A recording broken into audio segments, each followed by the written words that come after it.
小姐，您怎么了？脸色这么差，可是做噩梦了？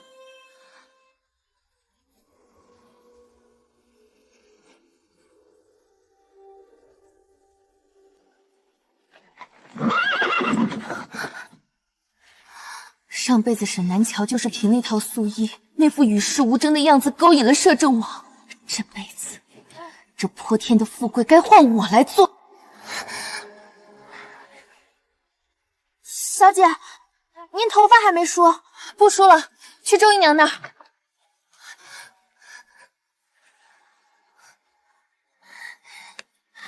娘，选秀的衣裳备好了吗？急什么？你看。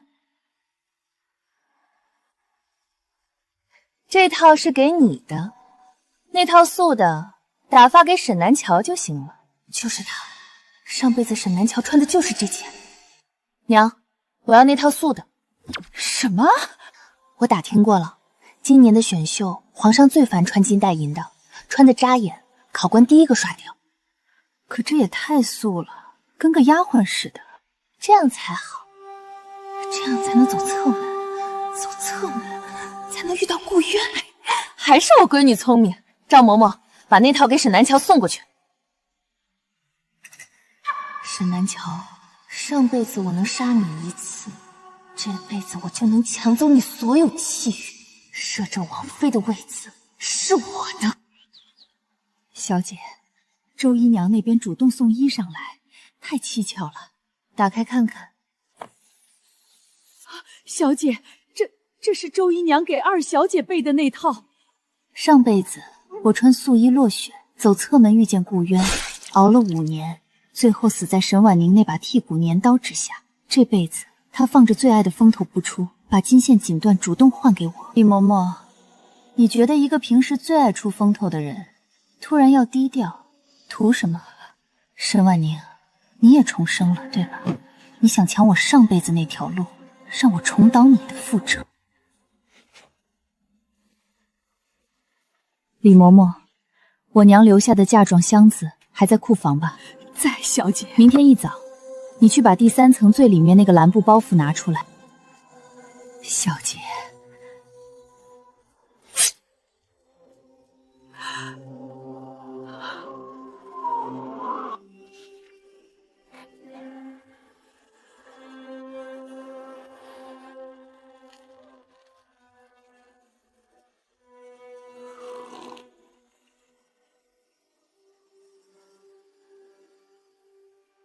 宁儿，这衣裳总觉得少了点气韵。姨娘别管了，这衣裳能带来好运。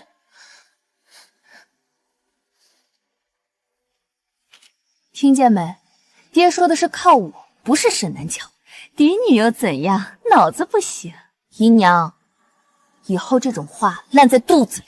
上辈子就是你嘴碎，害我失信于爹，这辈子绝不能重蹈覆辙。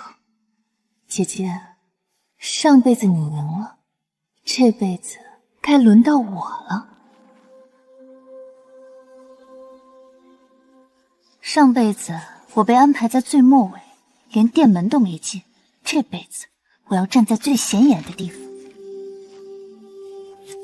小姐，二小姐身边的如意姐姐来了。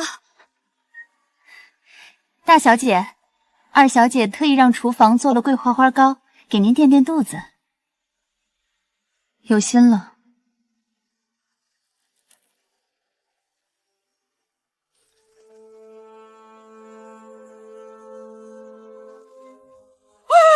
有毒！小声，查不出来。桂花糕是陈夫人管的小厨房做的，她送这盒糕一箭双雕，要么我吃了明天进不了宫，要么事发陈夫人替她背锅。沈婉宁，你的手段长进了，可惜还不够。小姐，真穿这件？穿。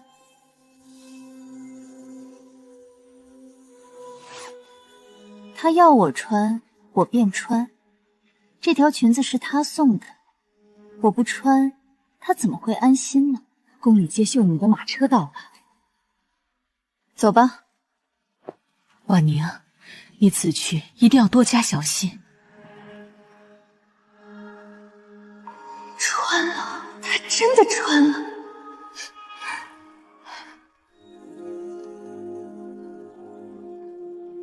小姐，您心里真有底。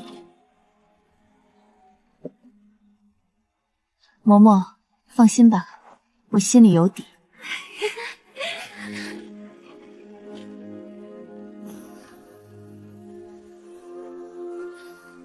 这衣裳的款式像极了当年林家那位，她不要命了！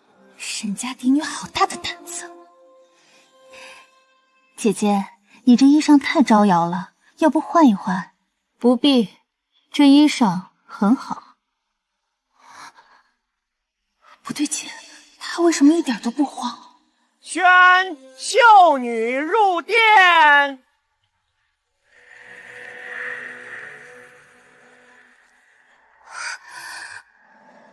沈婉宁，好戏开场了。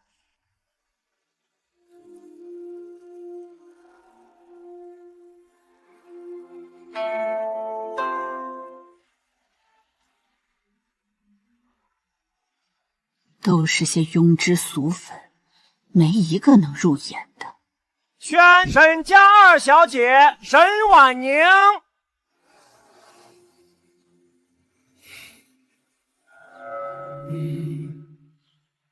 气质寡淡，撑不起这身素养。尚可，下一位。谁稀罕你这狗皇帝？我要找的是摄政王。宣沈家嫡女沈南桥。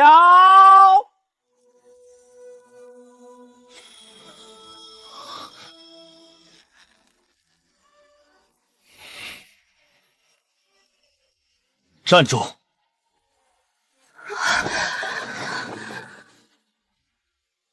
沈家嫡女的衣裳，竟敢仿铸林昭宁当年画像中的那套，这个蠢货自己送上门来找死。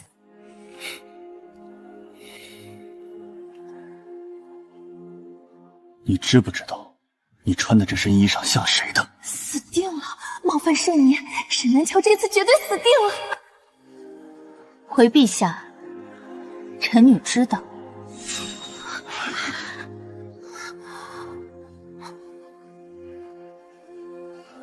他知道，他居然知道还敢穿。你知道，林昭宁是我此生最大的伤疤，任何敢触碰这道伤疤的人，都得死。哀家看这孩子也不是故意冒犯，兴许是年幼无知，陛下何不赐他一杯薄酒，让他退下便是。宫里的薄酒就是毒酒，太后是顾渊的亲姐姐，林家灭门案她脱不了干系，她这是怕我牵动旧案，急着借刀杀人。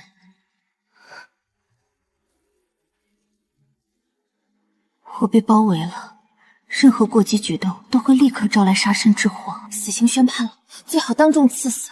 等他一死，沈家就只剩我一个女儿。早就说了，穿那身衣裳是找死。沈家嫡女果然是个蠢货。上一世在摄政王府积攒的情报，林冲将军的战功，林昭宁的喜好，还有他生前最憎恨的事，就是现在。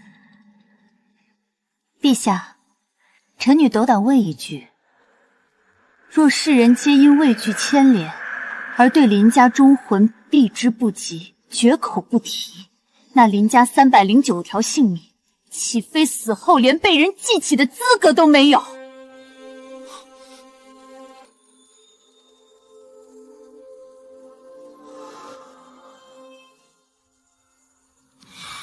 你继续说。赌赢了，机会来了。臣女自幼爱读史书，尤亲慕镇北大将军林崇。林家军征战北疆30年，大小战役100余场，未尝一败。林将军殉国之日，北疆百姓夹道相送，10里白帆。他疯了，在这个宫里，林家可是禁忌。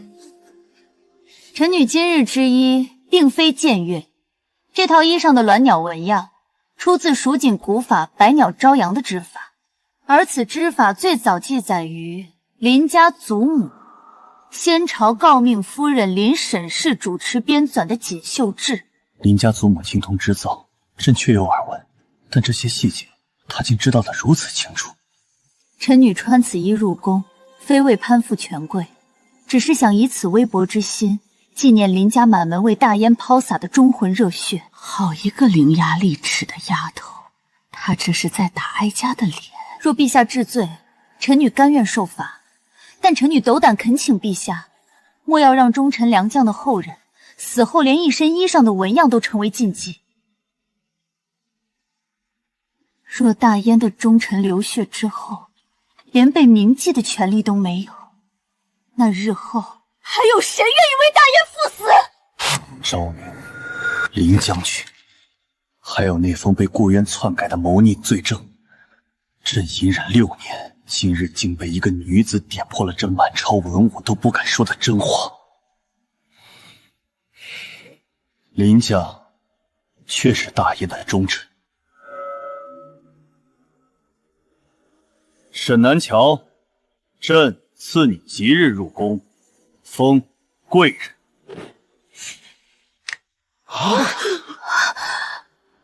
赐居玲珑阁。怎么可能？那套衣裳明明是催命符，他怎么翻盘了？贵人，玲珑阁紧邻御书房，这是破格提拔。盯紧他，哀家绝不允许第二个林昭宁出现。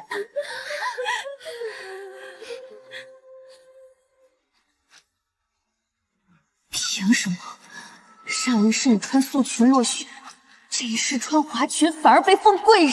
沈家庶女，听说在家里最受宠，结果选秀连被看一眼都没有。空有一身素裙，人却没有那个气质。嫡女穿的招摇，反而入选了。二小姐，不可冲动，落选也不打紧。老爷说了，还有别的安排。什么别的安排？我才不要嫁给三品官做填房，我要的是最顶端的荣华。上一世姐姐选秀落选，出宫途中在御花园外的小树林偶遇摄政王顾渊，顾渊被姐姐的素雅气质吸引，直接将她带回王府。这件素裙现在穿在我身上，也就是说，摄政王会被我吸引。公公，我腹中突然绞痛，想去更衣。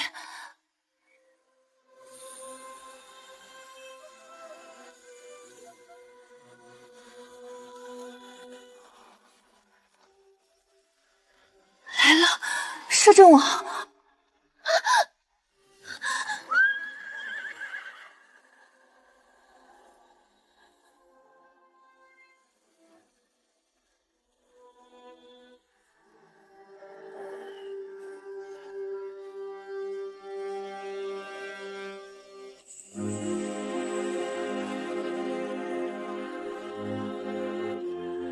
沈家的姑娘。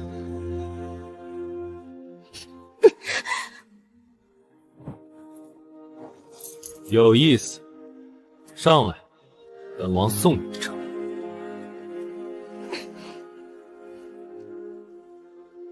沈贵人可知玲珑阁上一任主人是谁？上一任惠贵人陈氏，因牵连投毒案被赐白绫自尽。皇上把我安排在这儿，既是试探我敢不敢住，也是保护我不被其他势力轻易干涉。玲珑阁幽静雅致，我很喜欢。多谢陛下恩典。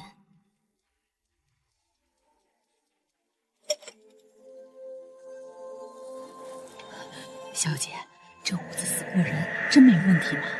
屋子没问题，有问题的是人。这是安神香残片，长期使用会让人精神恍惚，判断力下降。上一任惠贵人恐怕就是被人这么慢性毒害的。悄悄收好，换上新香。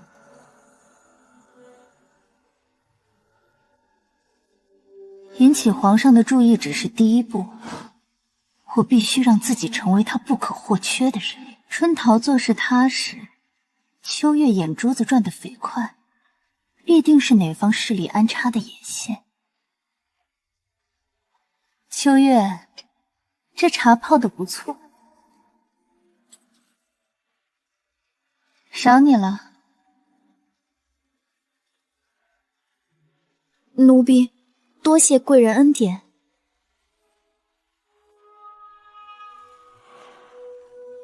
凤翔宫德妃的地方，果然是摄政王的人，留着一个明面上的眼线，日后正好替我传话。皇上是被架空的傀儡，太后掌控后宫，德妃是太后的左膀右臂，整个后宫就是摄政王织的一张大网，而我是主动跳进来的鱼。但我不仅是一条鱼，我还是上一世在这张网的漩涡中心死过一回的人。我比任何人都清楚这张网的死穴。好戏才刚刚开始。果然，靠近摄政王才是正确的选择。沈南桥，你就在深宫里熬日子吧。妹妹昨夜受惊了，这是我亲手熬的莲子羹，趁热喝。多谢王妃姐姐。上一世姐姐在王府活得九死一生，这后院的水绝对不浅，我得赶紧摸清王府的底细。好妹妹，王爷平时最喜欢去哪个院子？奴婢不知，都是王妃安排的。这王府下人的嘴，竟然敲不开半道缝。王爷，那个沈家庶女的底细查清了，沈尚书宠妾所生，性子骄纵，无甚才学，留在府中恐怕用处不大。沈梦良的女儿，用处不在她本人，在于沈梦良。王爷是想借此拿捏户部？户部掌着天下钱粮，本王正缺个有等，让他留下，随便赐个侍妾的身份。沈家今日入宫选秀的那个嫡女叫什么？沈南桥。她选秀时穿了一身坊中邻家顾女的衣裳，不仅没被皇上处死，反而被封为贵人，赐居玲珑阁。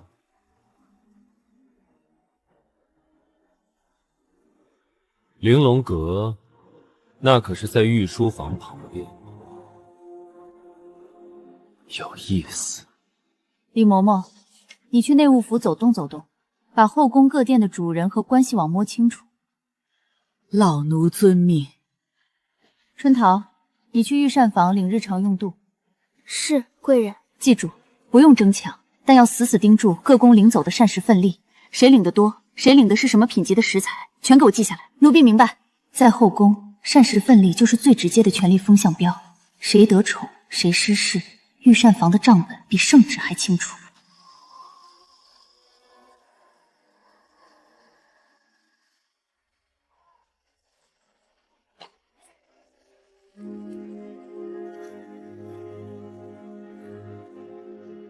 婉宁，上一世我在那个地狱里死过一回，你以为抢了一件衣裳就能抢走我的好命？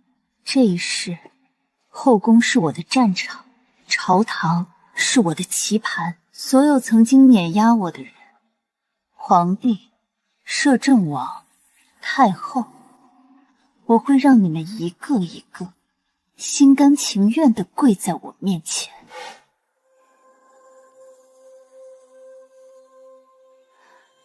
这书在闺阁小姐中极罕见，顺嫔出身农户，看来对民间水利和农桑颇有了解。顺嫔姐姐平日里也爱看农桑之书，嫔妾出身乡野，闲来无事随便翻翻罢了。后宫中无人问津的弃子，若放在朝堂上，却是难得的利刃。这个人日后可用。本宫听说沈贵人的玲珑阁曾经死过人，住着可还安心？若是害怕，本宫倒可以跟太后说一声，给你换个地方。接受了换住所，就等于欠了她的人情，从此被她拿捏。多谢娘娘关心。玲珑阁清幽安静，离御书房又近，便于聆听圣训。臣妾住着很好。好个牙尖嘴利的丫头，拿皇上的恩宠来压本宫。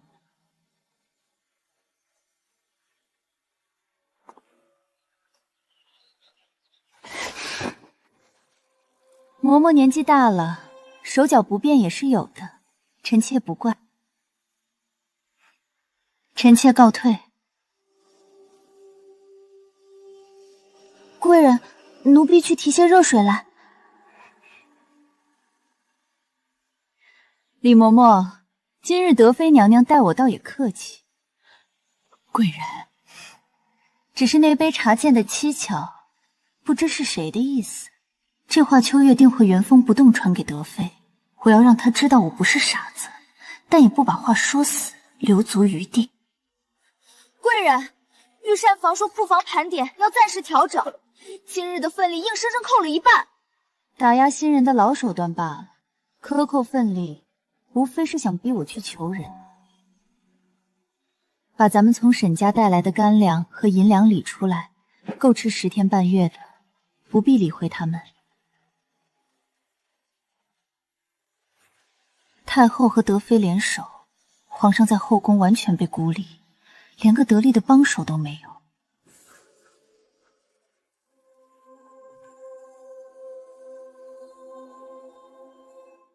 大胆沈南乔，你竟敢找人代笔，欺瞒太后！这50卷经书字迹深浅不一，笔锋迥异，分明是出自多人之手。你把先帝继承当儿戏，该当何罪？沈贵人，哀家要你亲自抄写，你找人代笔，是觉得哀家好糊弄吗？太后明鉴，这经书确实不是臣妾一人所抄。你承认便好。来人，把这不敬先帝的……但这不是代笔，而是后宫姐妹同心，共为先帝祈福。臣妾接到太后懿旨后，深感先帝恩泽浩荡，单凭臣妾一人之力，不足以彰显后宫对先帝的敬意。沈贵人找到嫔妾等几位低位姐妹，说太后仁慈，让大家都有机会为先帝尽孝。这50卷经书是嫔客们日夜不休，共同抄写而成。众人拾柴，方显诚心。臣妾斗胆，想让太后看到一个和睦尽孝的后宫，而非臣妾一人的邀宠之举。好一张颠倒黑白的利嘴，硬生生把违抗懿旨说成了后宫和睦，这还怎么罚？好一个后宫和睦！皇上驾到！朕在殿外就听见了，沈贵人能团结后宫，共尽孝道，此乃大善。皇帝说的是，沈南乔这份心思，哀家很欣慰，赏沈南乔蜀锦2匹，玉如意1对，顺嫔等人一同领赏。多谢太后，多谢小……你别以为躲过这一劫就能安稳了，拉拢几个没用的废子，成不了气候。娘娘此言差矣，废子能不能成气候，不在棋子本身，而在执棋的人。沈南乔，本宫要你死无葬身之地。荣常在书法功底极佳，抄经甚至不用看底本。此人出身书香大地，因家族获罪入宫，又是一个可用之人。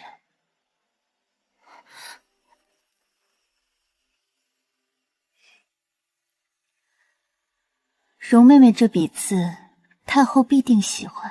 太后明鉴，沈南乔目无尊长，阳奉阴违，您罚他一人抄经，他竟拉帮结派，找人代笔。沈南乔，你可知罪？沈贵人，人证物证俱在，你今天别想狡辩。太后娘娘恕罪，臣妾斗胆请问，太后的旨意是要臣妾亲手抄写50卷，还是要在期限内备齐50卷佛经供奉先帝？自然是你亲手抄写。太后的旨意难道还不够明白？德妃娘娘请恕无礼。太后当日的原话是：沈贵人辛苦些，分50卷，分的是卷数，并未指定必须亲手所抄。宫规后妃礼典第7章14条明文记载，凡后宫佛事抄录，可由本宫妃嫔主持安排，分派宫人或同阶妃嫔协助完成。臣妾所为完全合乎宫规，并无半点违制之处。哀家当初确实只说了分50卷，这死丫头竟然精准抓住了这个疏忽，还搬出宫规来压哀家。你这是强词夺理！况且臣妾联合几位姐妹共同抄经，正体现了后宫上下一心、同沐皇恩的和睦之福。臣妾以为，这也是太后最冷见的大局。你倒会说话。下去吧。臣妾告退。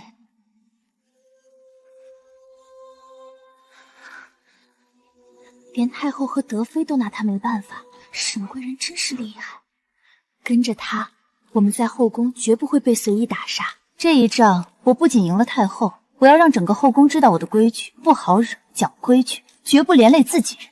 这盘散沙归我了。进府半个月，顾渊只见过我2次，每次不到1刻钟，这根本不是宠爱，我连个摆设都不如。我必须主动出击。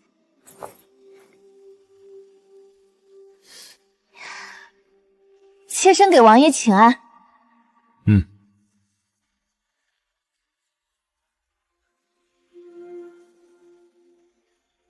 这副红宝石耳拽子送给妹妹，不过妹妹记着，可别带着去前院。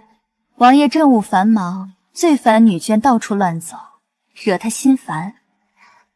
多谢王妃姐姐教诲。4个丫鬟全是他安排的眼线，连饭菜都经过好几道手。他这是在一步步锁死我的活动范围。这才有问题，去叫大夫。主子说笑了，这闪失是厨房统一做的，旁人都没事。主子若是肠胃不适，奴婢去给您熬些热水。他们在菜里动手脚，让我天天腹泻，却根本拿不到证据，不能再这样下去了。再耗下去，我会死在这个院子里。上一世姐姐就是在这个时间点博得了顾渊的好感，我要去找他，直接向他诉苦。王爷，北疆的兵器已经秘密运到了3处据点，只要再有3个月。秘密运兵器，3处据点，这是造反！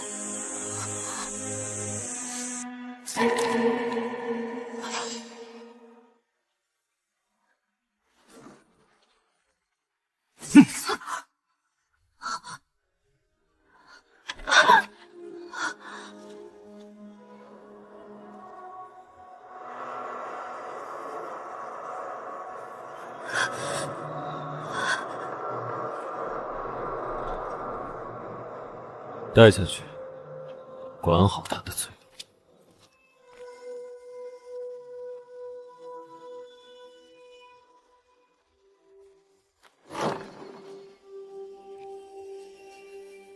根本不是什么静养，我被软禁了，半步都出不去。我终于明白姐姐上一世在这里经历了什么，这里根本没有荣华富贵，只有随时会要命的刀子。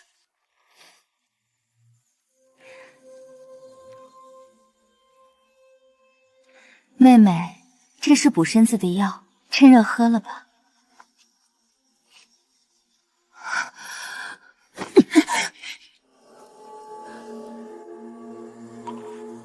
我喝。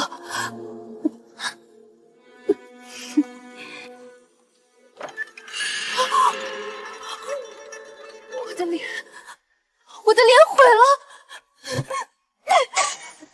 那碗药里有毒，裴氏在毁我的脸，我要怎么活着离开这里？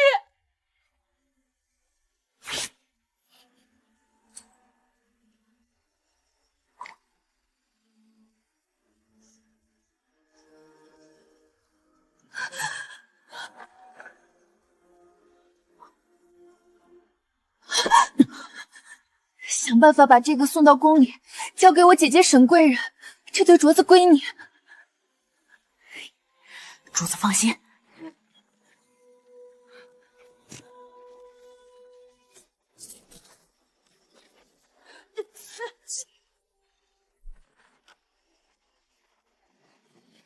3天了，没有回信，那封信根本没送出去。我恨沈南桥，上一世他活得比我好，这一世还是比我好。如果我没有自作聪明跑来找顾渊，妹妹该喝药了。我会死在这里，我活不了几天了。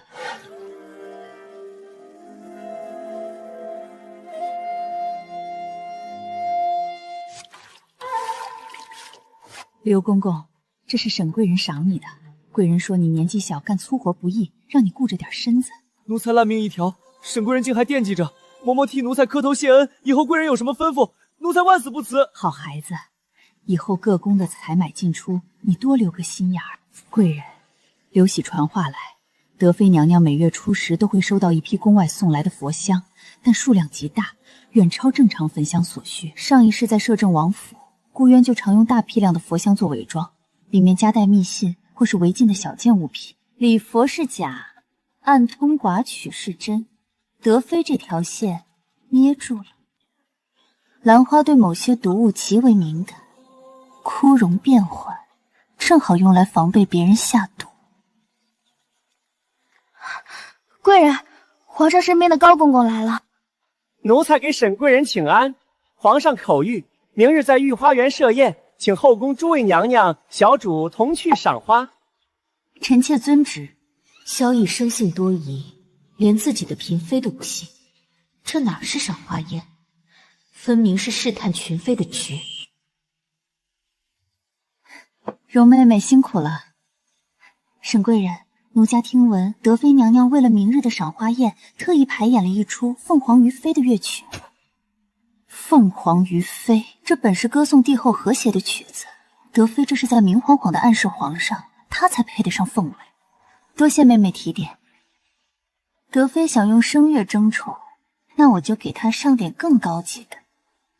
皇上现在最缺的，根本不是美人和诗词。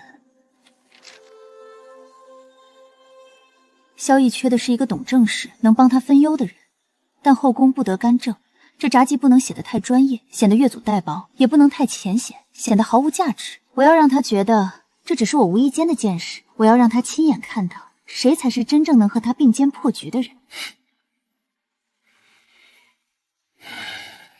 琴瑟在御，莫不静好。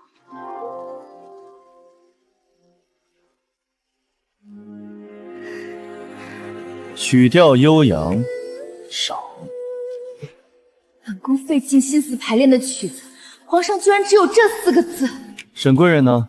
入宫也有些日子了，可有什么要献上的？臣妾才艺平平，不敢在诸位姐姐面前献丑。不过，臣妾近日读了些闲书，对北疆的水患有些不成熟的想法，不知陛下有没有兴趣听臣妾胡说几句？赏花宴上谈什么水患，真是不伦不类。安静，说来听听。臣妾幼时在沈家，院子里有一棵老梧桐树，每逢雨季，树根处总会积水，挖多深的沟渠都排不尽。后来老花匠说，要在上游筑一道矮墙。北疆水患的核心，无非是上游泄洪，中游蓄水，下游排灌。历朝历代3次成功治水，皆是依循此理。但如今朝廷的治水方案却有2个致命漏洞：一是拨款被层层克扣，导致堤坝偷工减料；二是地方官员虚报灾情，借机中饱私囊。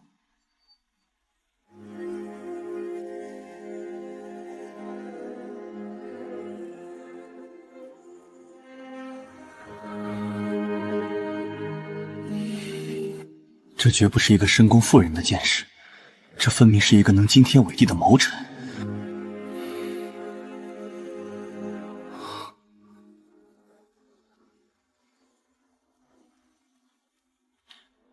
沈贵人有心了，这份遥记，朕留下了。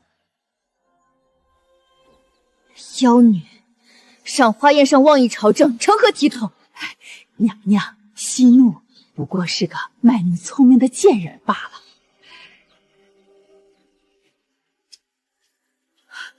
你懂什么？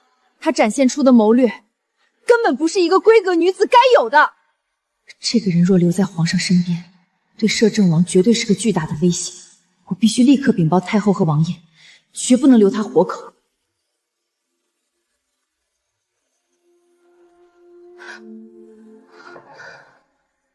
这不是宫女和太监的脚步声，这是硬底龙靴踏在青石板上的声音。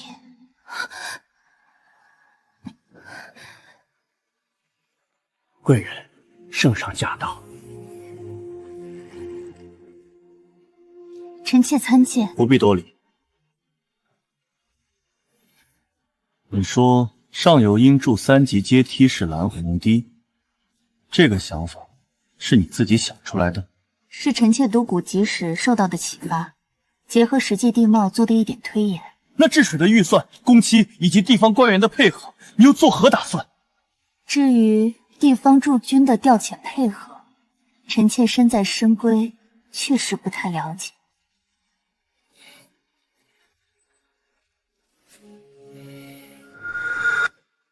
你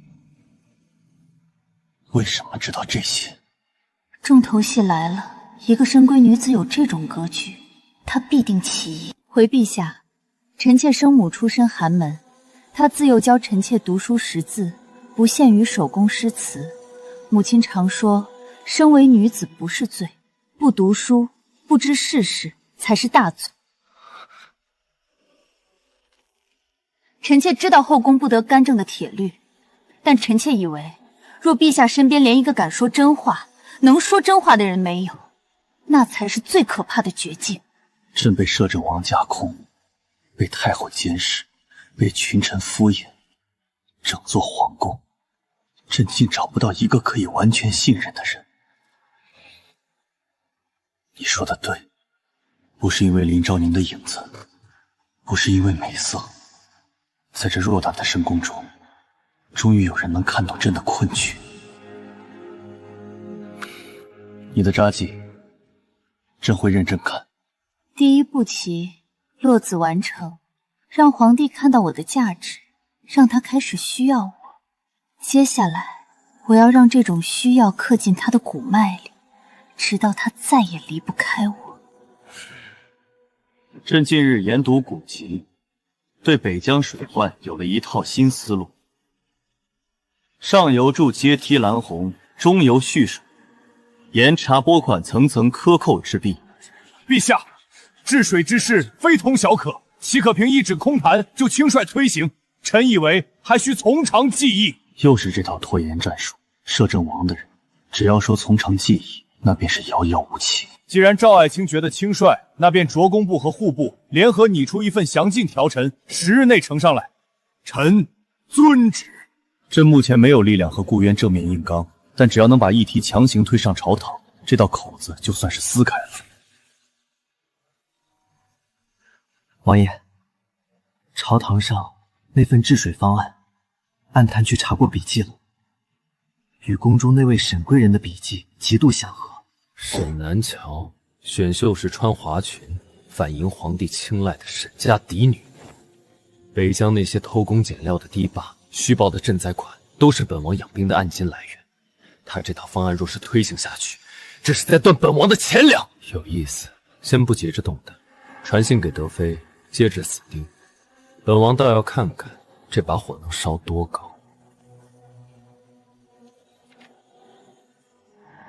那个沈家庶女呢？近在听雨院，已经不闹了，脸上的红疹退了些，但人消瘦了不少。留着吧，日后拿捏沈梦良，或许还能当个筹码。皇帝昨夜竟去了玲珑阁，两人在书房密谈到深夜。这个沈南桥若是不除，迟早是哀家和大燕的祸患。太后的意思是，直接除掉他，直接动手太落痕迹。皇帝既然觉得他是个聪慧的，那哀家就要让他在皇帝面前彻底现个大爷。3日后宫廷戏班有场大戏，你立刻去安排。哀家要让他当众失态，彻底断了皇帝的念想。贵人请用茶。你今日去内务补领檀火，怎么去了这么久？回贵人，排队领用度的人多，耽搁了。下去吧。秋月每次去凤翔宫回话，若是德妃动怒，她回来必定战战兢兢。今日她不仅神色轻松，连德妃最近都变得极其安静，不再频繁挑衅。事出反常必有妖，这绝不是德妃转性了，而是在憋大招。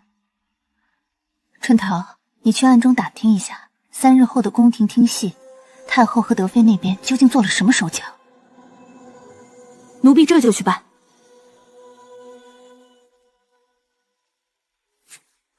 贵人，奴婢查清了，戏班后台无故多出了几大桶灯油，且摆放位置极不合矩。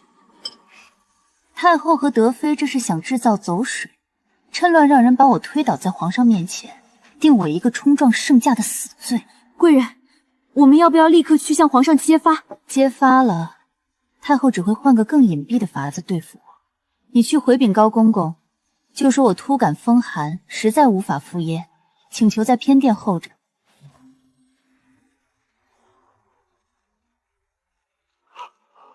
走水啦！保护皇上太后！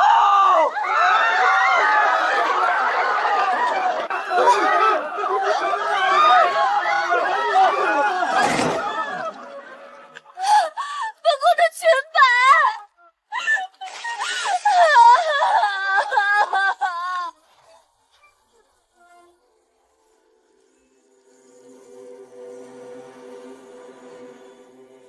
沈南桥那个贱人竟然称病没来，又让他避开了，他到底是怎么知道的？户部和工部联合提交的治水疗程，通篇废话，没一条可用之策，全是在跟朕打太极。你来看看，替朕想想，该怎么改。他不避讳我，这是正式把我当幕僚用了。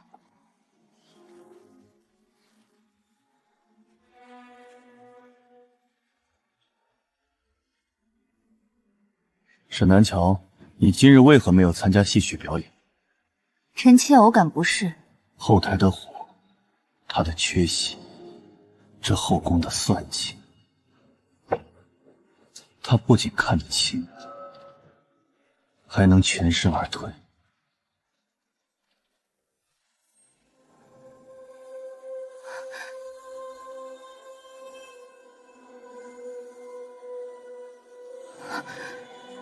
有人刚刚离开，而且一直在高处注视着我。上一世，摄政王顾渊最爱的就是韩梅，太后和德妃不过是前戏。顾渊，你终于亲自下场了。上一世我受你驱使，被你生生榨干价值。这一世，你最好祈祷永远不要和我正面交锋。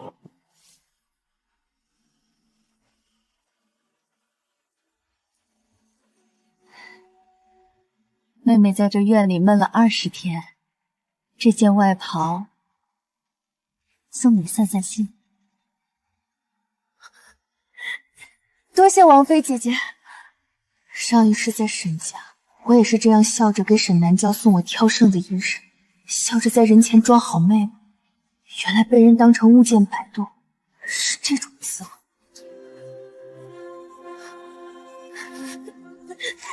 好痒，我的脖子！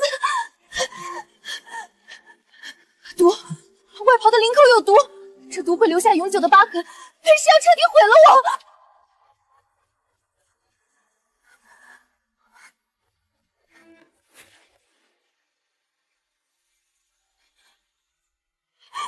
开门！我要见王爷，让我见王爷！上一世，沈南桥在这座王府里经历的算计绝不比我少，可他不仅活下来了，还爬到了高位，他是怎么做到的？我记得沈南桥曾在宴会上替顾渊挡过一刀，才换来他一点真心，可我现在连顾渊的衣角都碰不到。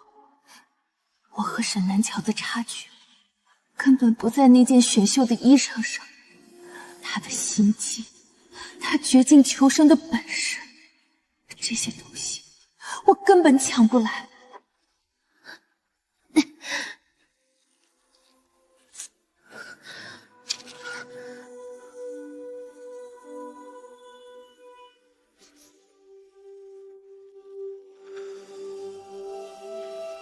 告诉王爷，这个沈家的庶女极不安分，但先别处置，留着她这条贱命，日后拿捏沈尚书还有用。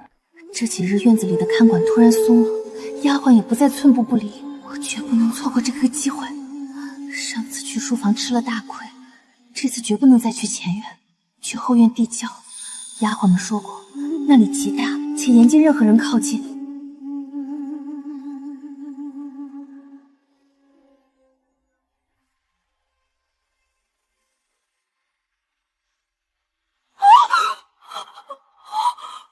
几百件兵器和战旗，顾渊竟然真的在王府地下藏了这些东西，这是谋反的大罪。第3批物资明日从北城门入城，走水路隐蔽些。经营那边有韩指挥官接应，不会出岔子。王爷的意思是中秋之前。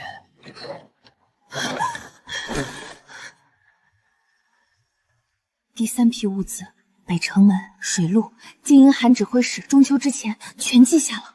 我看到了不该看的东西，一旦顾渊举事，我这个知情者绝对是第一个被灭口的死期，必须把消息送出去，否则我只能死在这座地狱里。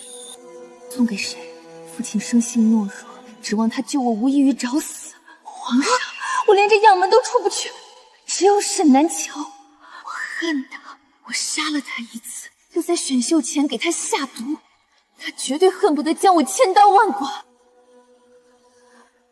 但他够聪明，只要他知道摄政王要谋反，必定会有所动作。只要王府大乱，我才有机会趁乱逃出去。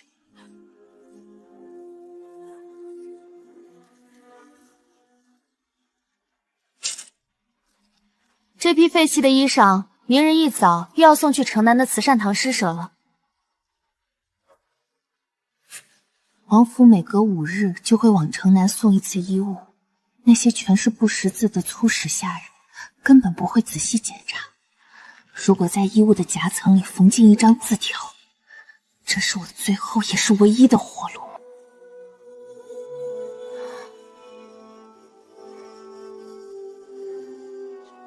海棠花期，选秀前3日，王府的废旧衣物会送去城南慈善堂施舍。慈善堂的管事是沈家老宅的旧仆，只要他认出内衫上的沈家绣纹，这是我唯一的活路。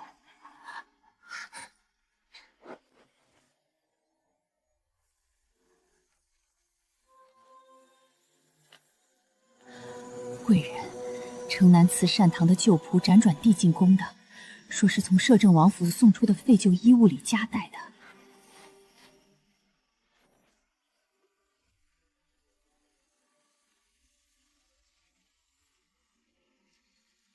贵人，二小姐信上写的，摄政王要在中秋之前谋反，这可是要诛九族的大事。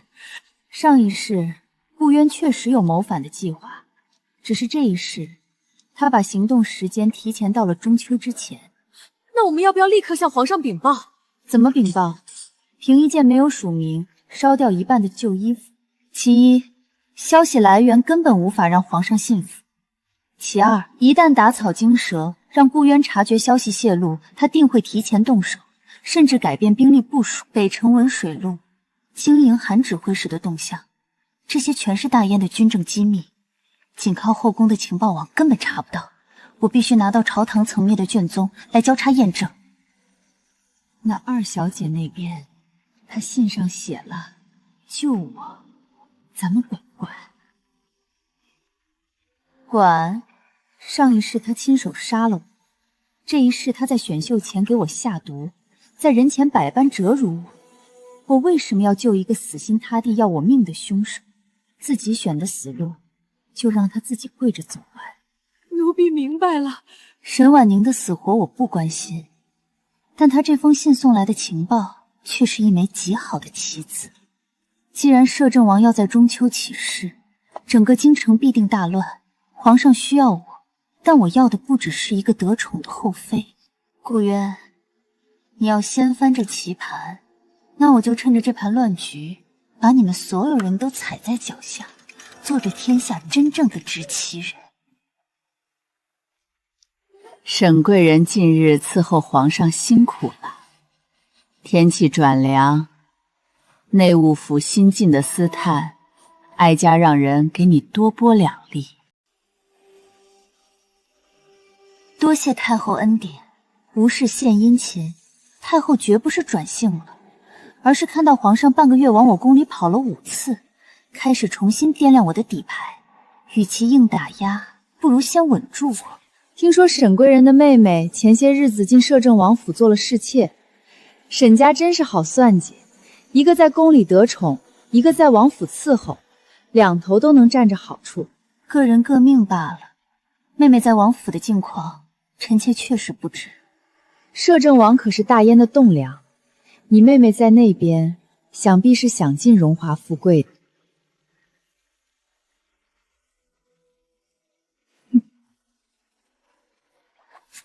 治水需要派官员勘察，需要拨付银两。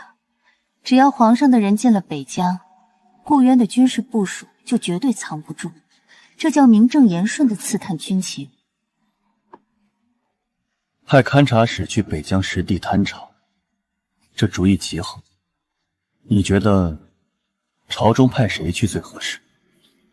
他开始在人事调动上征求我的意见了，但我绝不能直接举荐人名，那犯了后宫干政的大忌。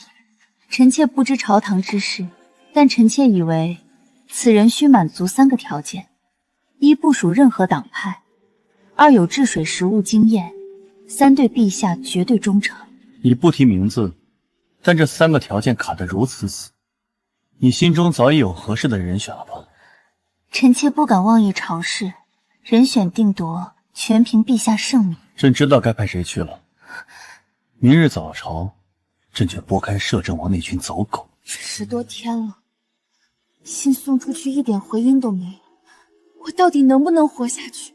这疤痕永远都消不掉了。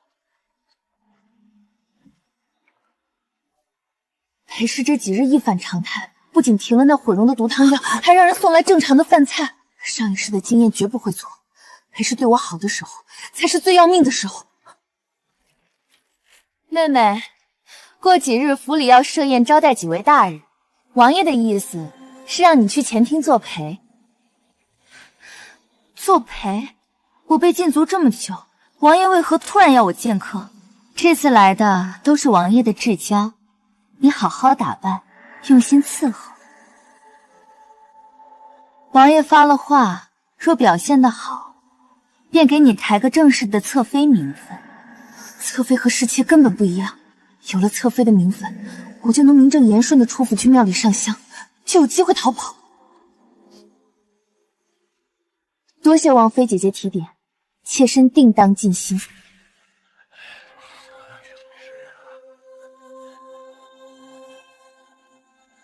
过来，坐本王身边。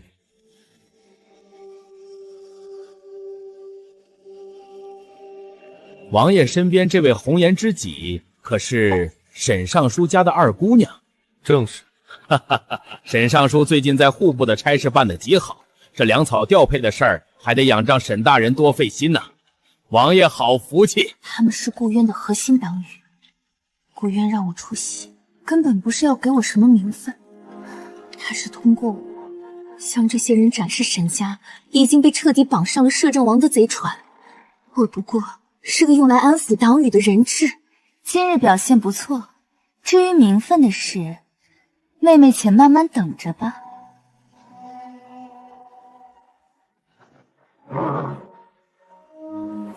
贵人，如今连凤翔宫的宫人都私下说，您的风头已经快压过德妃娘娘了。名义上我仍是贵人，这局棋才刚落了头3步。第一步，顺嫔和荣常在的低位联盟已成，后宫的眼目网已经铺开。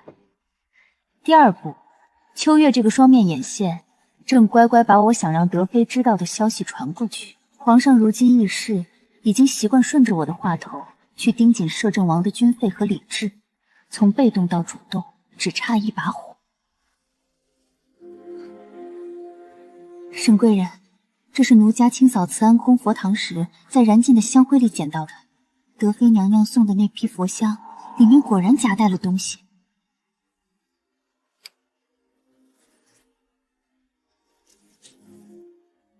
这可是私通宫外的大罪，我们要不要立刻呈给皇上？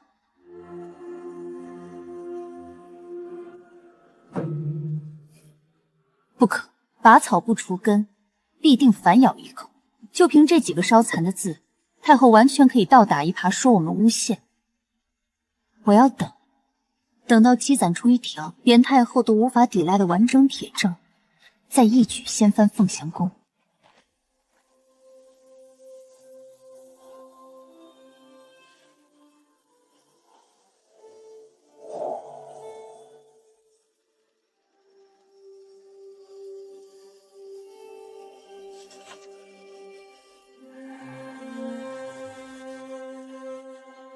朕听闻你是沈梦良的嫡长女，但在沈家的日子似乎并不舒坦。回陛下，臣妾生母早亡，继母当家，府中只知有二小姐，不知有大小姐。臣妾能读书识字，全靠躲在祠堂的旧书堆里。原来你也是在冷眼中长大的。朕贵为天子，童年却全是在摄政王和太后的阴影下战战兢兢地熬过来的。他卸下心防了，这个时候趁机邀宠，只会落入俗套。天色暗了，风寒露重，陛下明日还要早朝，早些回宫歇息吧。臣妾告退。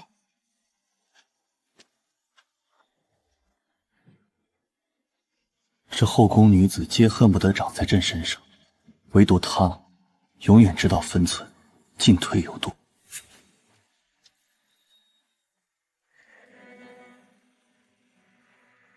贵人，皇上今日看您的眼神，是彻底信赖您了。相信算什么？我要的是他再也离不开我。等到他遇到任何绝境，第一个想到的人只能是我的时候，这后宫，甚至这座皇城，才算真正在我手里攥稳了。东南海防出了事，一批军饷在运输途中被劫，皇上震怒，朝堂上群臣却在互相推卸。什么劫匪敢动朝廷的军饷？这分明是顾渊的人动的手脚。他要在中秋起事，这是在转移资金做最后的筹备。时间线和沈婉宁之前传出的消息完全无误。王爷中秋夜要举行大义，你留着主就是个隐患，安心上路吧。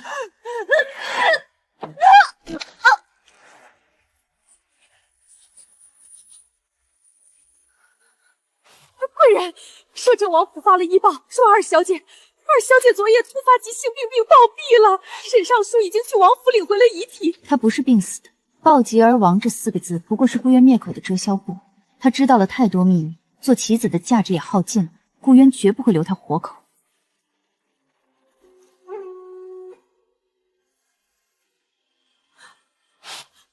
藏病去世，这是谋反的死罪！快把这个莲叶送进宫，亲手交给沈南乔。除了他，沈家没人能接得住这催命符。婉宁，你这辈子做错了无数事，蠢了一辈子，但这最后一件，算你做对了。顾渊的底牌终于彻底暴露，明日我就向皇上揭开摄政王谋反的一角，但我不能把底牌全亮出来。我要用军饷被劫的线索做诱饵，引导皇上自己去查。我要一层一层地剥开顾渊的皮，让皇上在这个过程中彻底变成我手里最锋利的刀。陛下，臣府上沈氏侍妾中秋前突发疫病暴毙，沈氏入府前曾在宫中选秀逗留半日，臣恳请下旨彻查宫中疫病源头，对所有妃嫔宫人进行医检。摄政王府死的人，岂能强行盘扯到皇宫头上？王爷此言差矣。如今经营军中也多有将士出现热症，事关京城安危，必须全面排查。只要在中秋前借机接管皇宫和京城的防务，韩德明公然战退，顾渊只是把军事底牌全亮出来了。既然事关重大，朕自会命太医院严查6宫，绝不姑息。至于经营的疫情，韩指挥使，你今日便将经营兵员的详尽名册与物资清单呈交兵部。朕会亲自派人逐一核实。皇上这是要反查经营的底细，你要查宫里，皇上就查你的军营。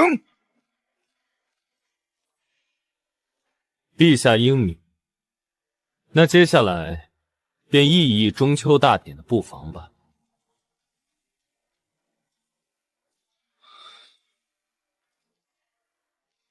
高德胜，把所有太监宫女遣退。去请沈贵人来。你妹妹是怎么死的？你知道内情吗？臣妾与妹妹虽不亲近，但臣妾绝不相信她是病死的。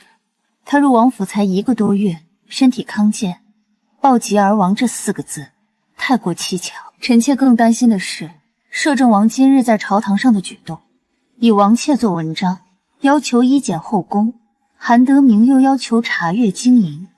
陛下，他究竟想查什么，还是想掩盖什么？你的意思是，他想在中秋？臣妾不敢妄自揣测，但陛下或许可以暗中派人查一查，最近北城门的水路运输有没有什么异常的动静。北城门水路经营，顾渊这是要在中秋前把兵器和私军运进京城。沈南桥这一句话直接点破了顾渊的死穴。南桥，你今日这一句话，抵得过朝堂上满朝文武的百本奏折。我不需要告诉你情报是怎么来的，我只需要你这把刀，精准地捅进顾渊的心窝里。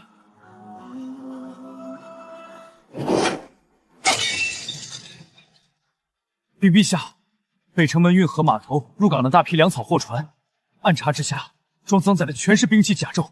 经营3处大营，兵员调动极其频繁，全部由韩德明亲自在指挥。顾渊，他连伪装都不做了，这是要直接逼宫。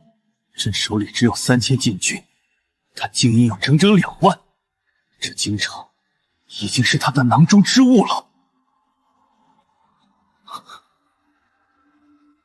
南桥，摄政王明日中秋夜就要动手，朕只有3000人，还有2万。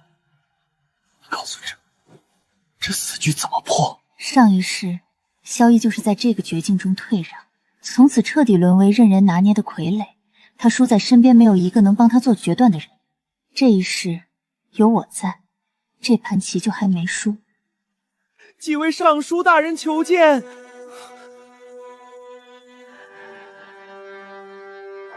陛下，摄政王的兵力确实是优势，但他最大的弱点在于他至今没有公然撕破脸，说明他还没有准备好一个名正言顺的起事理由。只要他在等借口，我们就不能坐以待毙，必须先下手，直接击碎他的筹备，让他彻底陷入被动。如何击碎？第一步，不要去碰那2万大军，立刻封锁北城文水路，切断他最依赖的兵器补给线。第二步，借着中秋庆典安保的名义，将这3000禁军光明正大部署在皇城关键隘口，形成铁桶防御。最关键的第3步，策反韩德明的副将刘存信。刘存信，那是韩德明的人？不，刘存信是个只认死理于中朝廷的将领，他根本不知道韩德明要跟着顾渊造反。只要陛下派心腹带密旨去见他，小以大义，经营的2万人就未必全听韩德明的。高德胜，传朕3道密旨：立刻封锁北城门水路，禁军即刻接管9门防务，派暗卫带着朕的血书，即刻去见刘存信。4个时辰内，这3件事必须办妥。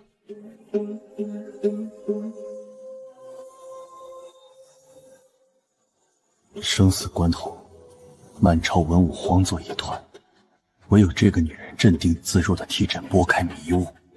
南桥，如果这次朕能安然度过此劫，你想要什么？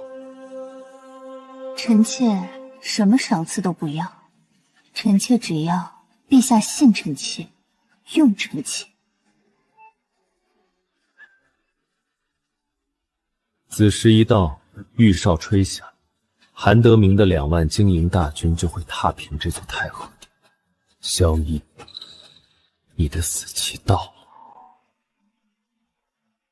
禀陛下，北城门水路已彻底截断，码头所有粮船被禁军查封，舱底全是兵器甲胄。陛下，经营副将刘存信已接密旨，带走1/3兵力脱离韩德明掌控，经营已分裂，韩德明不敢妄动。今日中秋佳节，朕有一事要当众宣布。朕已下旨对经营进行军务核查。近日有人假借粮草运输之名私运兵器入京，为保京城安全，即刻起，经营全军停止一切未经兵部批准的调动，违令者杀无赦。萧逸不仅知道了兵器的事，还敢当众封死经营的兵权，他哪来的胆子和谋略？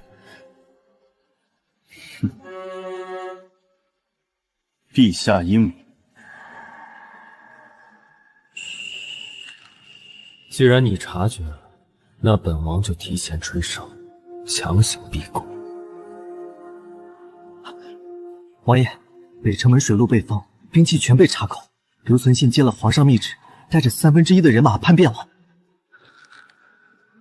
兵器被扣，军心被分，此刻强行举事，面临兵力不足和后勤断道的双重绝境，赢面不足30%，这一局本王输了，仍在4个时辰内切断水路，分化军心，萧逸没这个脑子。原来这深空之中还藏着一颗真正的明珠。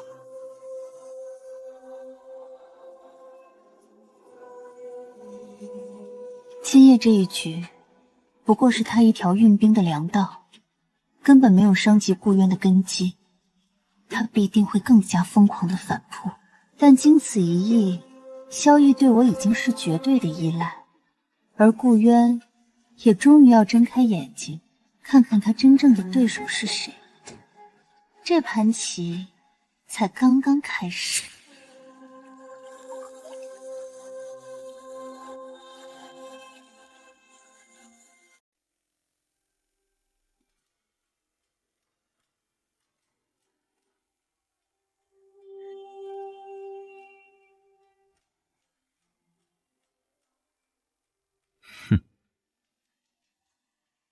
这道目光的重量和中秋夜他看我的眼神一模一样，他终于把我当成真正的猎物了。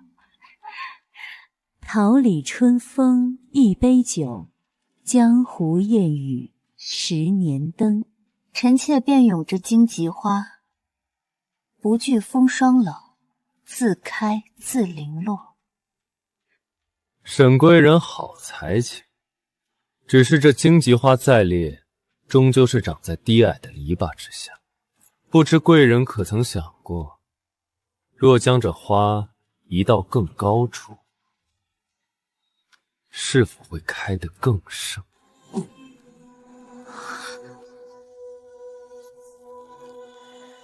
王爷谬赞，荆棘花不择高低，只择向阳之处。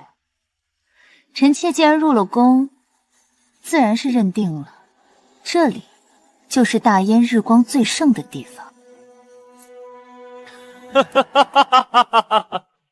好一个日光最盛！只盼这盛阳能驱散北境狐族的异动。若吴臣麾下那几10万大军镇守边关，这大燕的日光怕是照不暖这御花园。妹妹在宫中势单力薄，若有难处，尽管来找姐姐。毕竟没了娘家撑腰的庶女，在这深宫里可是连尸骨都找不全的。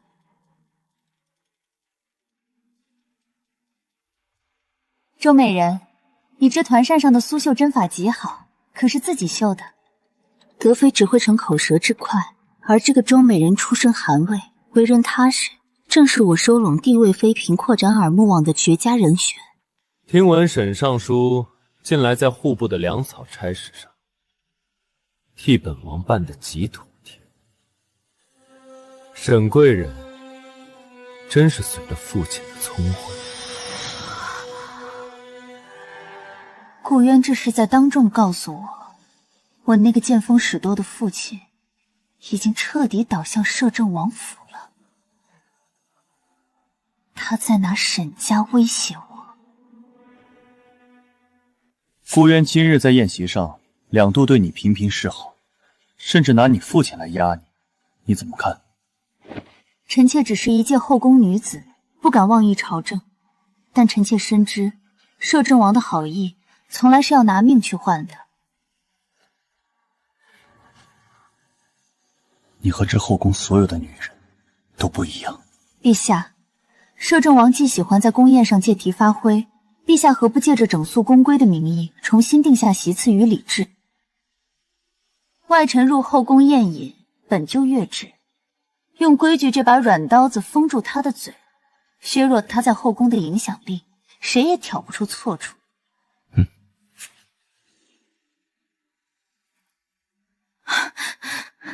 贵人，奴婢探到消息，德妃今日宴席后，立刻召集了几名高位妃嫔在凤翔宫密谈，似乎要联手对付您。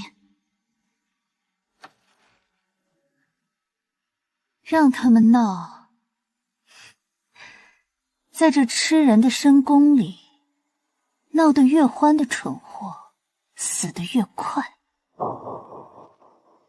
摄政王路过，见这墨玉兰开得极好，特命奴才送来给沈贵人赏玩。顾渊这是在当众向我抛饵，也是在故意恶心皇上。这盆花退回去会彻底激怒他，留在殿内又会引来皇上猜忌。陛下，摄政王刚命人往玲珑阁送了一盆墨玉兰。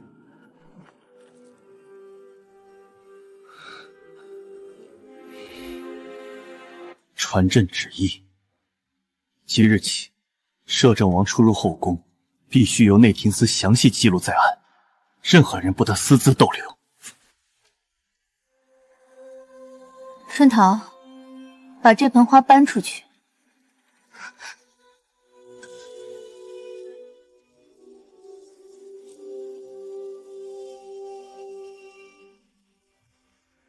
贵人说了，这墨玉兰实在太贵重，凡人不敢独享，不如立刻送去佛堂供奉佛祖，为陛下和大燕祈福。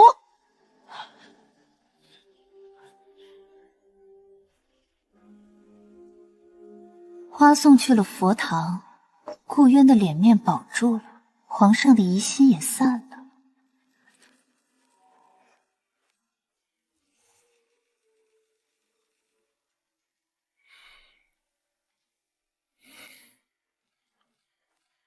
你信命吗？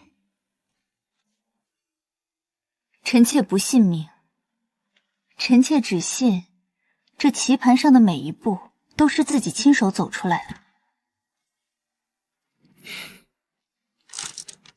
他有野心，但他极其坦诚，这才是朕敢用的刀。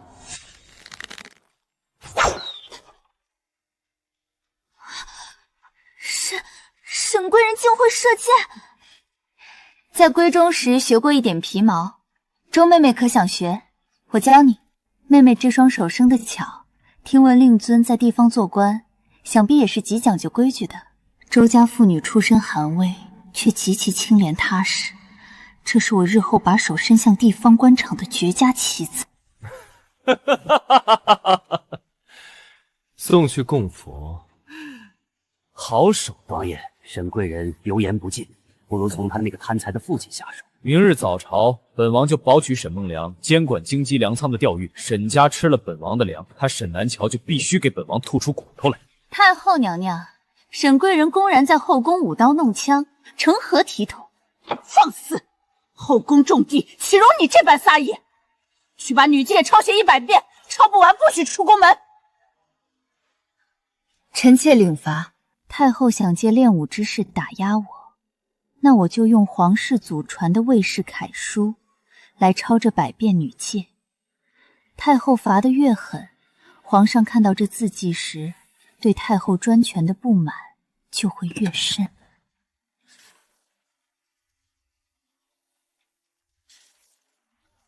传朕旨意，后宫嫔妃强身健体，乃是大洋尚武之风，任何人不得以此为由加以惩处。把太后的懿旨给朕驳回去！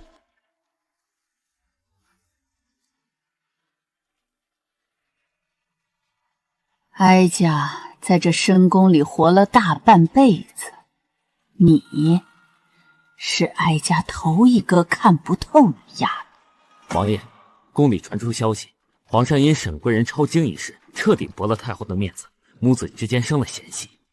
借太后的手打压，却反手借皇上的刀护身。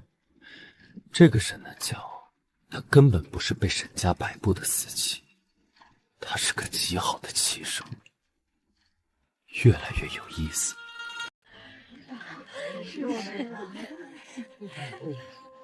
空有娇颜思故人，错将新颜作旧颜，终是替身缘。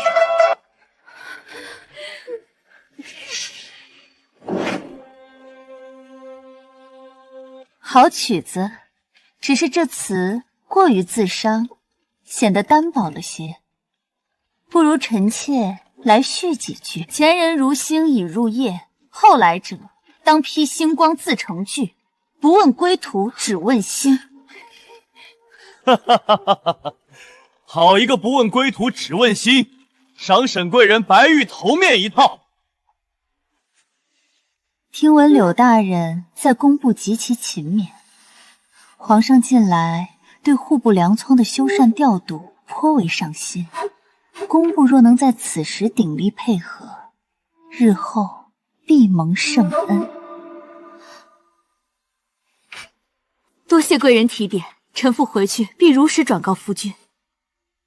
这些中等世家最缺的就是皇上的青眼，给他们指明前程，他们才会心甘情愿成为我的刀。嫔妾入宫多年，受尽白眼，从未有人像贵人这般教导嫔妾。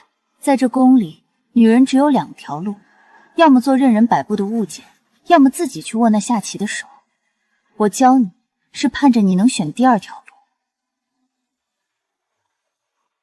主子，老宅的暗桩来报，沈老爷已经在经济粮仓动手脚，把官粮偷偷往摄政王的私库里运了。知道了，先不要打草惊蛇。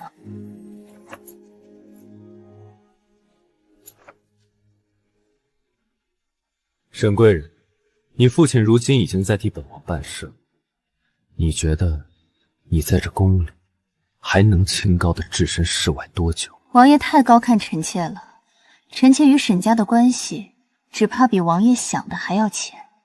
沈梦良是沈梦良，沈南桥是沈南桥，连生父都能舍弃，你倒是够冷血。上一世沈梦良把我当货物送进王府，这一世他又要拖我下谋反的死局。既然你不要命，那我就拿整个沈家做我扳倒顾渊的第一把火。传去你哥哥的杂货铺，务必交到工部侍郎夫人柳氏手里，让他借着后宅交际的名义，给我把京畿粮仓的底细摸透。皇上口谕，近来宫中不宁，特派卑职等日夜保护贵人安全。保护是假，看见我和顾渊说话，派人监视才是真。那便辛苦诸位将军了。夜里风凉，本宫会吩咐小厨房，每日给诸位多备一份热肉汤驱寒。谢贵人。顾渊想用沈家的死活来绑住我，萧逸想用帝王的恩宠来困住我。这2个男人都以为能把我当成他们盘中的物质，那我就陪你们玩到底，看看最后是谁先翻了谁的棋盘。娘娘入宫多日，你母亲心中十分挂念，特意亲手做了些你爱吃的桂花百合糕，让微臣借着省亲的由头送进来。不受宠时，我在沈家连骚饭都吃过，如今倒成了被捧在手心里的心肝了。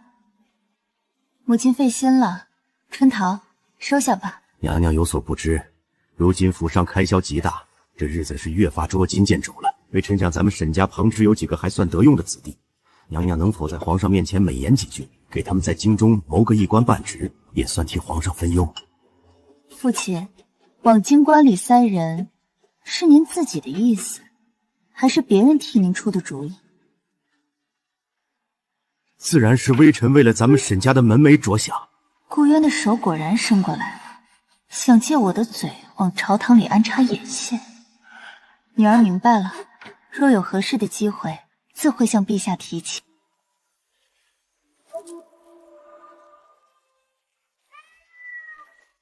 主子，这糕点里掺了巴豆和烈性玛草，若您吃了，必会在御前出拐露丑，落个殿前失仪的大罪。继母倒真是用心良苦，为了毁掉我的圣宠，连这种上不得台面的下作手段都用上了。这沈家从根子上就已经烂透了，彻底没救了。妹妹如今胜券正浓，哪里懂姐姐的苦楚？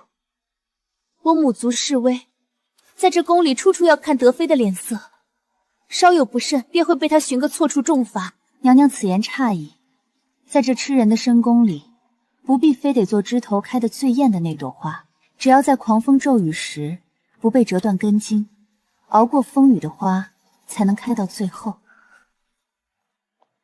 主子，您让查的沈家账目有眉目了。沈尚书不仅替摄政王调运粮草，竟还仗着户部的权势，私下调卖官盐，谋取放利。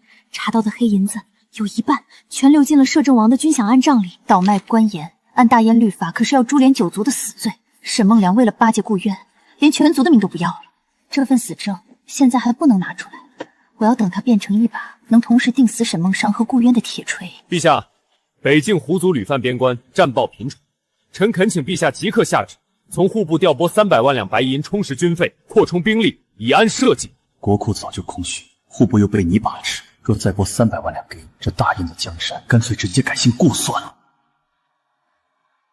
顾渊想用军费逼皇上，如果我能帮皇上破了这无解的死局，绕开被摄政王掌控的户部，直接用皇上的私库暗中补贴军资。那在这后宫之中，甚至在这朝堂之上，我沈南桥的地位将再无人可以撼动。皇上为着北京的战事夜不能寐，可那位得宠的沈贵人倒好，不思替皇上分忧，只知道在百花宴上结交外臣佳妾，只怕他那心思根本就没放在皇上身上。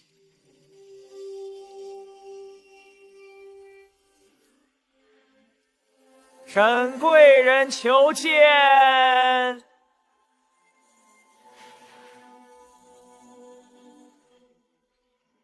你不在玲珑阁待着，跑到哀家这里兴师动众的做什么？臣妾听闻陛下近日为北京军费犯难，臣妾身为后宫女子，不懂朝堂政事，但臣妾愿将入宫以来陛下赏赐的所有首饰尽数捐出，充作军饷，还请太后代为转达，全了臣妾这一份心意。一个小小贵人，竟敢把全部身家全砸进去，他若不是蠢到极点，就是城府深到了极度可怕的地步。陛下，太后那边传了话来，说沈贵人把所有赏赐都捐了，求太后折算成银两送去北境。摆驾玲珑阁。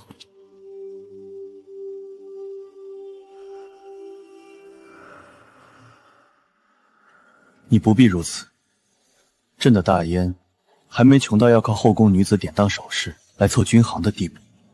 臣妾知道陛下不缺这点银子，但臣妾想让陛下知道，在臣妾心里最重的从来不是那些死物，而是陛下，是这大燕的江山。首饰不过是臣妾的私心，这份东西才是臣妾真正想陛下分忧的筹码。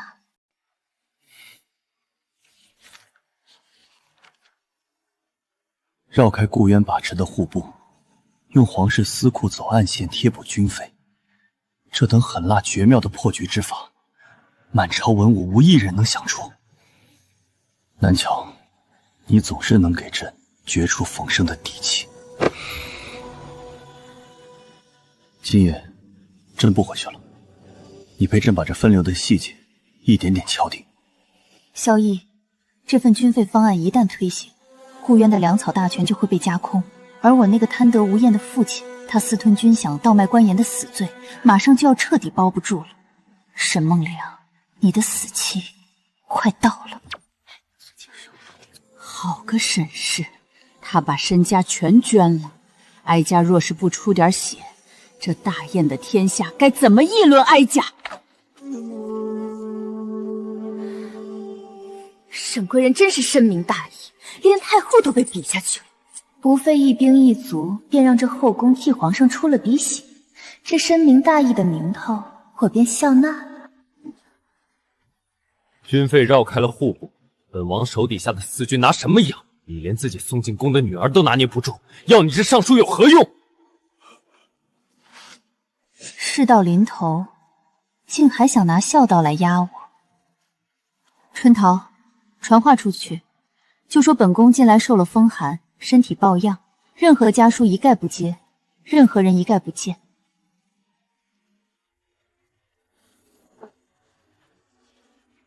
这是先皇后的遗物，萧逸将它夹在书里送来，是无意还是试探？难怪他在这深宫里忘不了你。先皇后，你才是他心底最渴望却永远触不到的自由。主子，有事说，沈梦良已经瞒着所有人，私自篡改了京畿粮仓的底账，作为投靠摄政王的死契。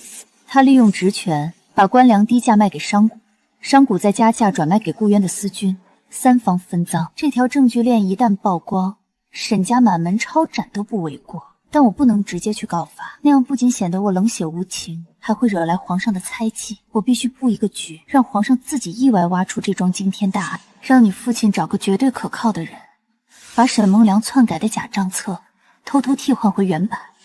切记，按兵不动，等秋烈时再发难。娘娘如今风光了，可怜婉宁在那王府里死得不明不白。娘娘若是不肯拉沈家一把，臣妇见是拼了这条命，也要把婉宁的死因闹到御前去。想知道婉宁是怎么死的，去问摄政王啊。他是被你们为了权势亲手推进火坑里烧死的。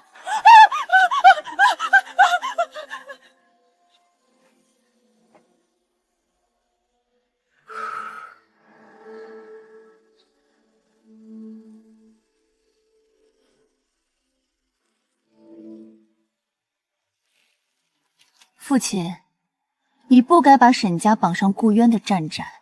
既然这死局是你自己选的，那到了黄泉路上，就别怪女儿心狠手辣了。朕命人送来整整1车的冰块和荔枝，你倒好，大半都分给了6宫嫔妃，自己就留了这么一小篮。独乐乐不如众乐乐，况且在臣妾看来，这后宫里的人心可比荔枝贵重得多。哈哈哈哈哈！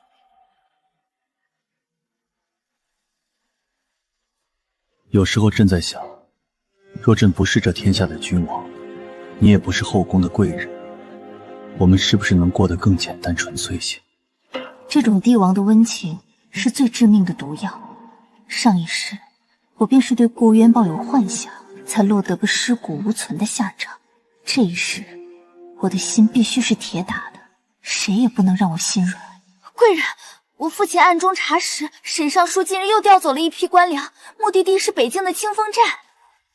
清风寨，那是顾渊豢养私兵的隐秘老巢，这谋反的铁证，算是彻底连上了。春桃，你即刻传信给工部侍郎夫人柳氏，让他夫君借着修缮秋猎围场的名义，在皇上必经的密林小道上弄出一点巧合的运粮车辙印。另外，放风出去，就说沈梦良重病缠身，去不了秋猎了。主子，为何要咒他病重？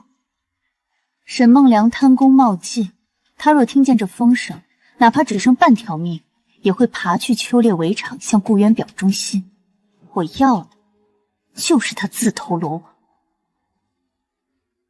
9月秋猎，你这丫头倒是在后宫待得安分。臣妾只盼陛下此行平安，秋猎顺遂。你是个绝顶聪明的人，但你要记住，聪明人在这深宫里活得最长，但也死得最惨。臣妾谨记太后教诲。王爷，秋猎大典鱼龙混杂，正是除掉沈南桥的绝佳时机。只要他一死，皇上便断了一臂。不急，他留着还有用。传令给沈梦良，让他借着秋猎皇上离京的空隙，把户部的印信偷出来，暂叫本王的人监管。本王要在这秋猎期间彻底锁死国库。顾渊的胃口太大了，他不仅要粮，他还要趁秋猎窃取户部印信，直接掐断皇上的后路。好一个调虎离山，但这对我来说简直是天赐良机。既然你要偷印信，那我就将计就计，让沈梦良自以为最神之鬼不觉的时候，被皇上人赃并获。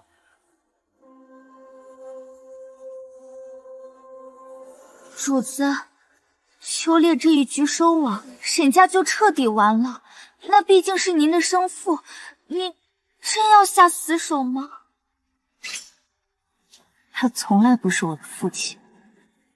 从他为了权势把婉宁推进火坑，从他往那盘糕点里下药的那一刻起，沈家和我之间就只剩下2个字：清算。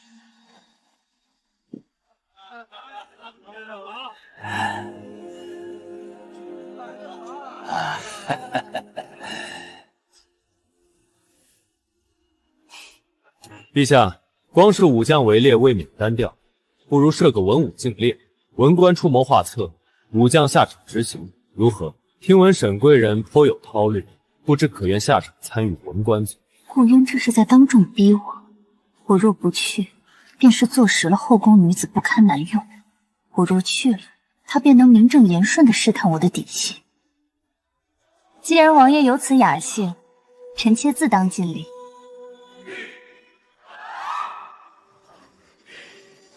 主子，言先来报，沈梦良借口督办后勤没有下场，方才鬼鬼祟祟的去了大营东南角的一处偏僻库房，那里停着几辆不在造册记录上的重箱车。他果然在替顾渊藏匿私粮。柳大人，东南风起，兽群必往西北退，咱们走西北道。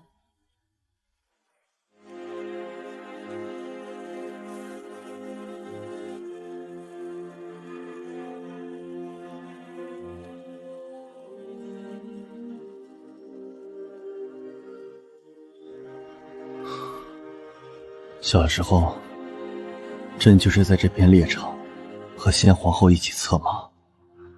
那时候，他总是跑得比朕还快。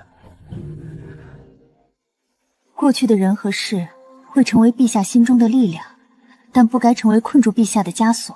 陛下，应该向前看。南乔，朕希望你不仅是后宫的贵人，朕希望你能一直陪在朕身边。在这深宫里，帝王的真心最是无用。等我把顾渊踩在脚下，拿到真正的权力，再来谈真心吧。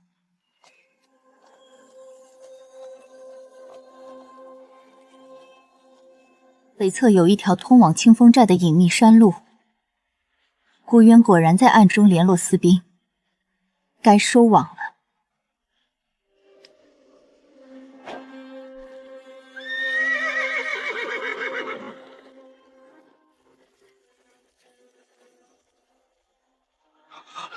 保护贵人！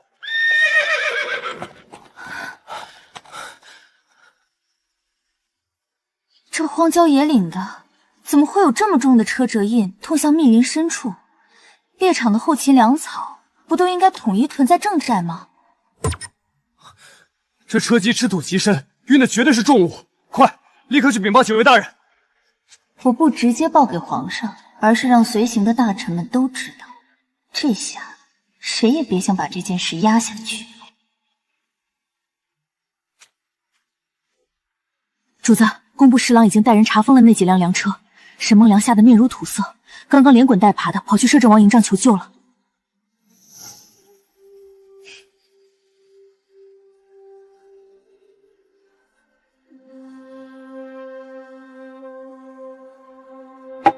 这第一道催命符已经死死贴在沈家的脑门上。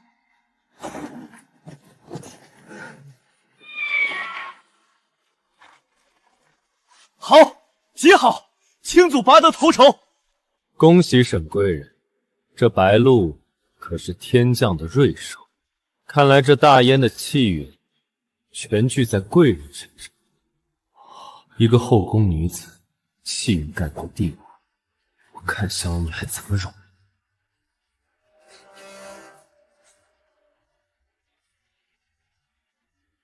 贵人替朕猎得这天降之喜，是朕的福分。传朕旨意，沈贵人聪慧过人，即日起晋封为贵妃，赐居主位。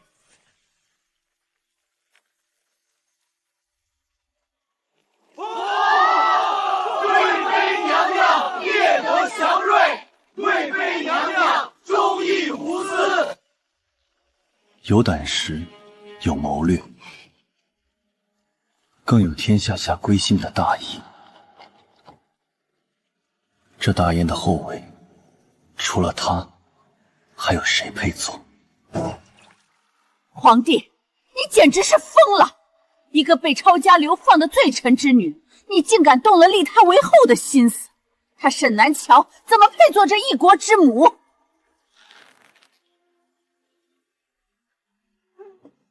春涛，今日在猎场上，皇上伸手扶我的那一刻，我差一点没忍住。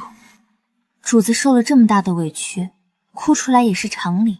我不是委屈，我只是很想问他一句：如果我不是这大燕的贵妃，如果我没有任何利用价值，萧逸，你还会不会当着全天下的面弯下腰来扶我？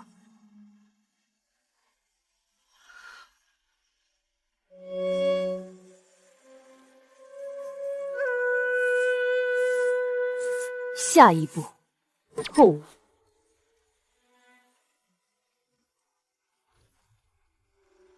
采办丝的脂粉用度比市价高出3成，各宫的炭火更是被底下人层层盘剥。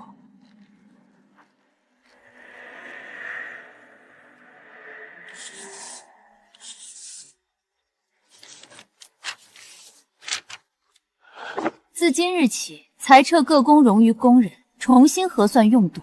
谁敢在后宫的账本上动手脚，本宫绝不轻饶。后位空悬，贵妃便是这6宫之主。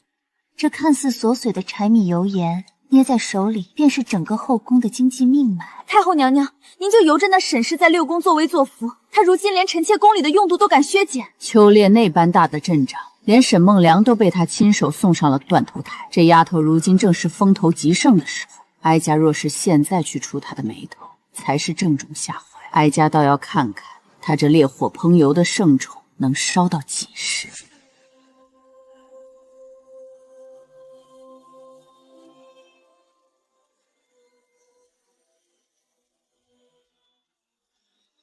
南桥，帝王的温情是最锋利的刀，我若当了真，便是万劫不复。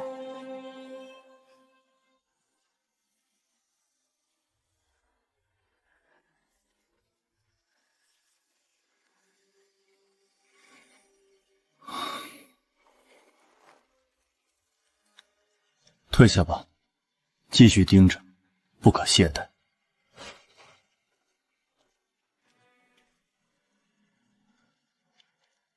南乔，只要你干干净净地留在朕身边，朕便能许你这天下最尊贵的位子。娘娘，暗卫那边确实查了您的底细，见没有什么异常，皇上已经撤走了1半盯梢的人。知道了，你继续在御前当差，切记不可轻举妄动。萧逸生性多疑，他查我才是正常的。一份完美无瑕的案卷，就是我给他吃下的一颗定心丸。诸位可知，宫里那位新晋的贵妃娘娘为何能独得圣宠？那是因为她生了一张极像先皇后的脸。萧逸，你不是把她当成宝吗？本王就要让全天下都知道，你这不可一世的帝王，爱的不过是个永远也得不到的虚影。沈南乔，本王看你这替身还能做得多风光。本宫就说呢，选秀那天她为何偏偏穿了先皇后母族最爱用的云锦？果情是早就打听好了，处心积虑的去模仿一个死人。原来贵妃娘娘这满身的荣华，全靠一张脸借来的呀！主子，他们欺人太甚。顾渊这招诛心之论用得极好，上一世我便是死在这些流言蜚语里，这一世他竟然还想故技重施，让他传得越凶越好。放肆！简直放肆！谁给他们的胆子，敢在背后议论朕和先皇后？朕确实是因为那张脸才注意到南乔的，但这流言就像一根极其狠毒的刺，生生挑破了朕心底最不堪一击的隐秘。若是南乔听到了这些话，他会作何感想？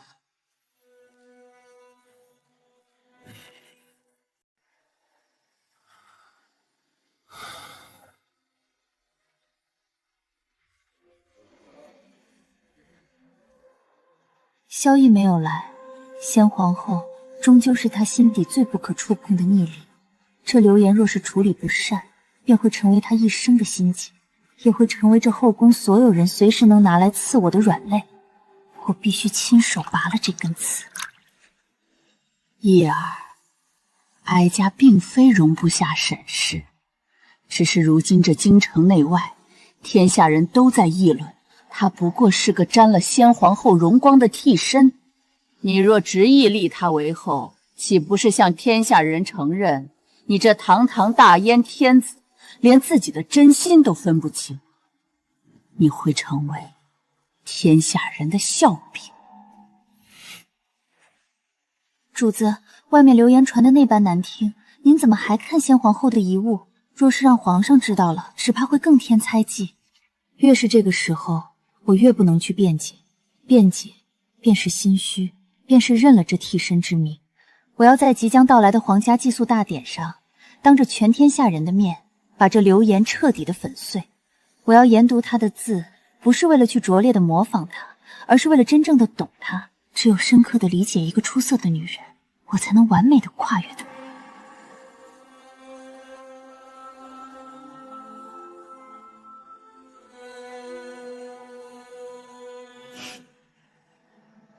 主子，天亮了。春桃，先皇后是一颗耀眼的星辰，她曾短暂的照亮过皇上的黑夜，但星星终究是会陨落的。天亮以后，这世间唯一能普照天下的只有太阳，而我沈南桥就是那轮太阳。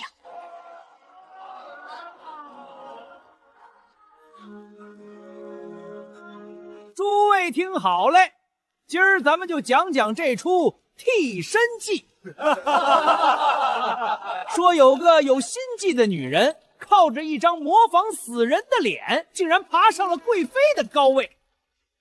太后娘娘，如今满京城都在看皇家的笑话，贵妃那张脸就是大逆不道的罪过。她让陛下沉迷在过去的幻影里，长此以往必出大乱。臣妾斗胆，请太后下旨，让贵妃自请出宫带发修行，以正视听。出宫，那岂不是显得皇家刻薄？传哀家懿旨，在长春宫设追思堂，悬挂先皇后画像，命后宫嫔妃每月初一必须前去焚香祭拜，以缅怀忠烈。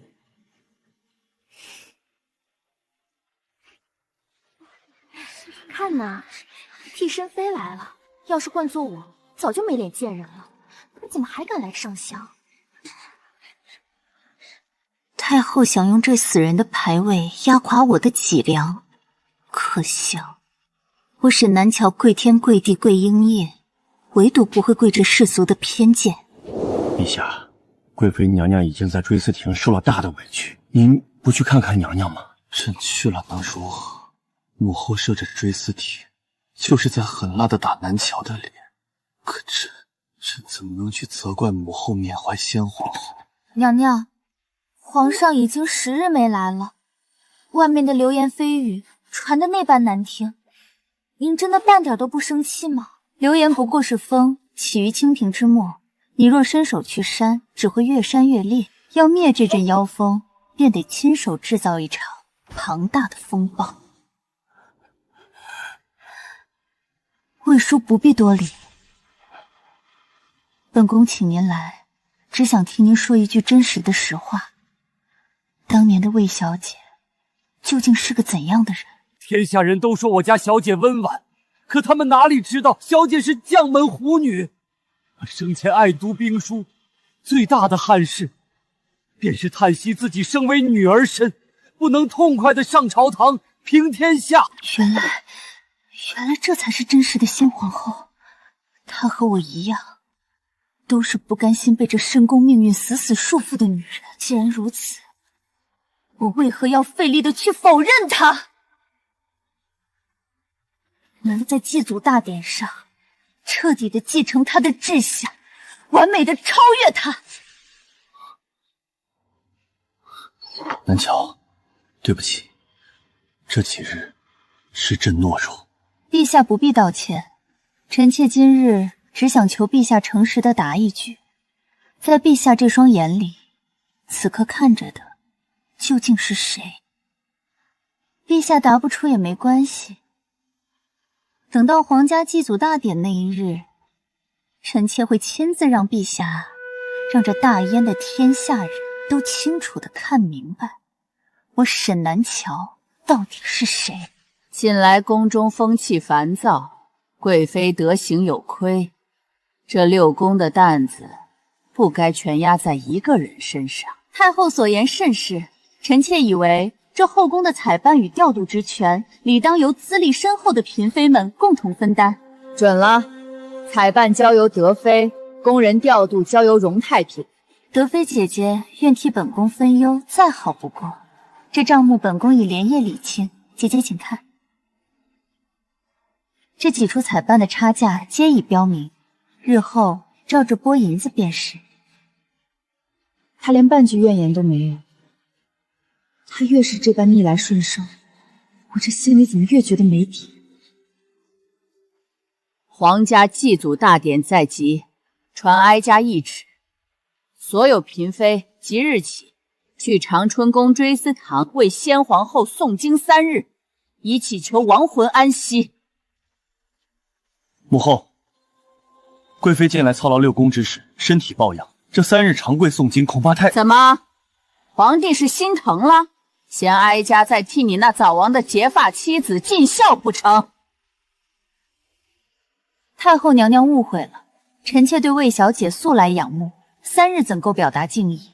臣妾自请在追思堂长跪诵经7日，以表诚心。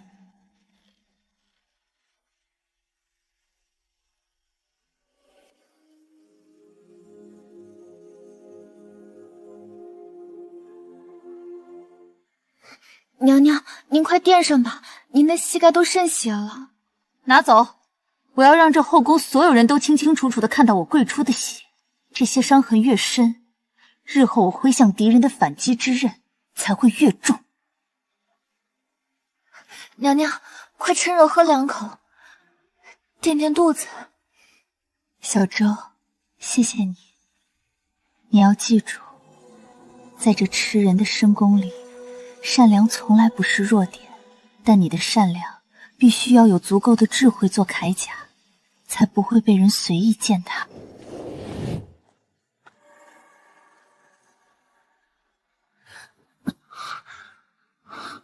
够了，南乔，不用再跪了，跟朕回去。陛下，让臣妾跪完这最后一天吧。臣妾长跪于此，不是为了向太后低头，更不是为了自证清白，而是因为臣妾真心敬佩魏小姐。她曾披甲上阵，是大燕的英雄，这样的奇女子，值得后世每一炷香的祭拜。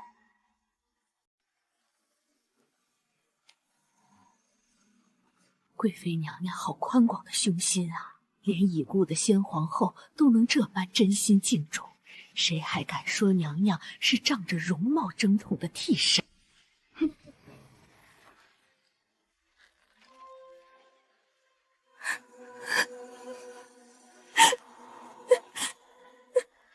傻丫头，哭什么？这7天的皮肉之苦，换来的可是皇家祭子大典上能够与皇上并肩而立的资格。太后不是想用死人压我吗？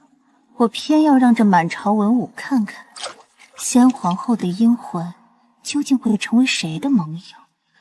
大戏才刚刚开锣，一个娇滴滴的贵妃能在先皇后的画像前不声不响的长跪7日，硬是没掉一滴眼泪，这份心性绝不只是靠那张脸争宠的。可不是，这等气节倒叫人刮目相看。同情与敬佩皆如无根之木，若不能在祭祖大典上将这替身的污名彻底洗净，这些好感转瞬就会被新的风暴吞没。时间不多了，魏叔，您暂且在此安顿，大典那日全靠您老人家出面了。姑娘放心，老奴拼了这条命，也要把大小姐的遗愿公之于众。大小姐当年没来得及送出的这封信，终究是有了重见天日的时候。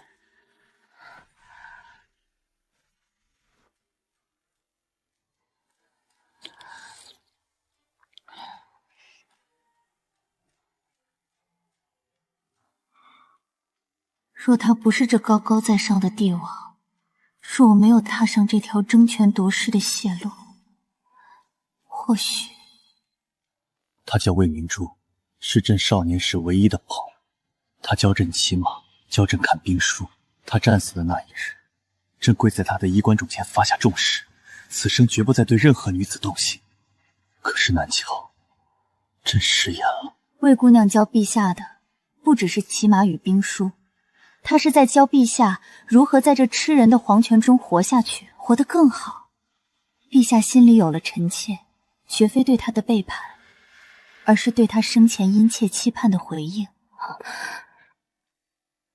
她动了真心，这便是大典那日我手中最锋利的刀。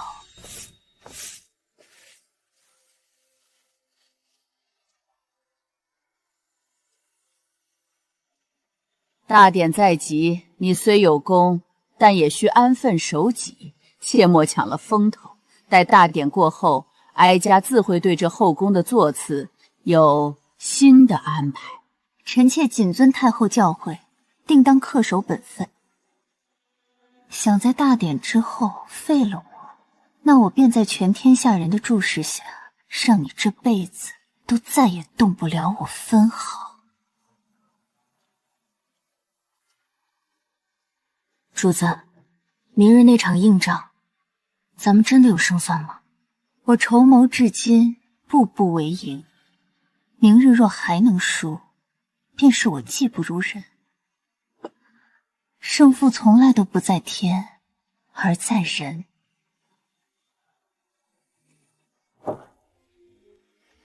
但我沈南桥绝不会输。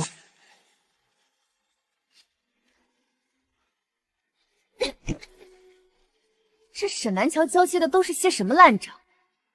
各宫的炭火支付，外头绸缎庄的月钱，名目繁杂的都让人头疼。娘娘息怒，这账目条理分明，全都挑不出错处。只是这样一笔笔核对，实在太费心神。本宫哪有那个闲工夫去算这些碎银？你看着办就是，只要别短了各宫的用度，账面上做得好看些便罢。太后娘娘，近来各宫领到的炭火和布料成色大不如前，臣妾斗胆查了查，发现内务府的采办开支竟比上个月平白多出30%。若是德妃妹妹实在分身乏术，不如还是请贵妃娘娘从旁协助。无用的蠢货，哀家把权交给你，你身边的奴才竟敢借机重宝私囊。太后明鉴，臣妾这就回去严查，定能把后宫的账目理得清清楚楚。大典在即，哀家绝不能在这个节骨眼上换人，平白打自己的脸。你给哀家死死撑过这几日，大典之后，哀家自有决断。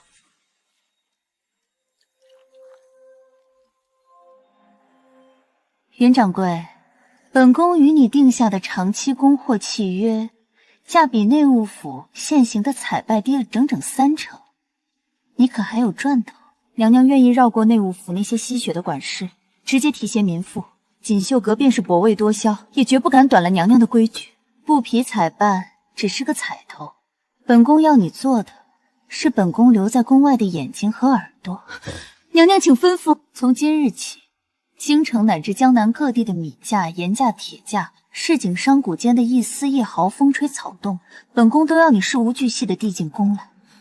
你可敢接这桩买卖？民妇万死不辞。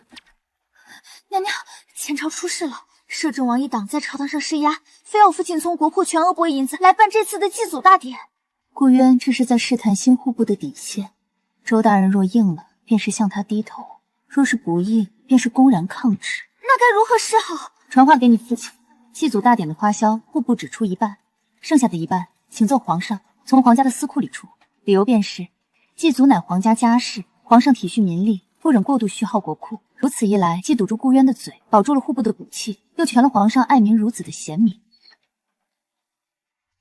主子，云娘那边传信来了，摄政王府名下有一间党铺，表面上做的是死当活当的生意，暗地里却是替顾渊不仅走私兵器、违禁药材的中转站。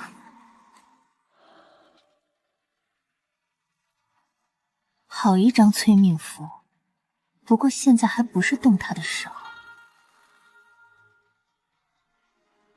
将这条线索死死按住，留作日后给顾渊致命一击的杀机。天下熙熙，皆为利来。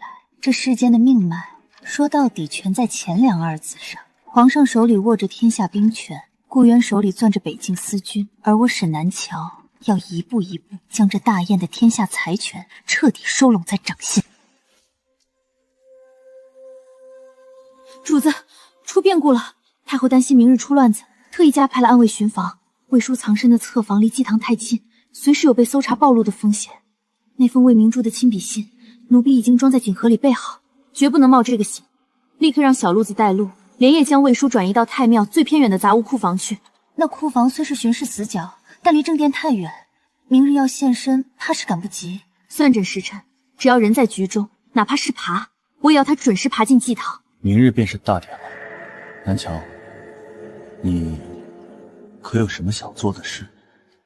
臣妾只是这天下后宫里最寻常的嫔妃之一，明日大典之上，臣妾定当恪守本分，绝不让陛下为难。若我今日透了半点口风，以他那多疑的帝王心术，定会横生枝节。这破局的杀招，必须由我亲自捏在手里。明日大典进行到颂唱祭文的环节时，不论发生什么变故，你必须亲自将魏叔从杂物房引到祭堂门外。若有差池，你便不用活着来见我。奴才这条命是娘娘给的，万死不辞。明日大典已成之际，哀家便当着满朝文武的面宣读懿旨，追封魏明珠为贤德皇妃。太后高明，如此一来，沈南桥便永远被死死压在一个死人名下，这辈子都别想翻身，更别提去扣那大燕的后位。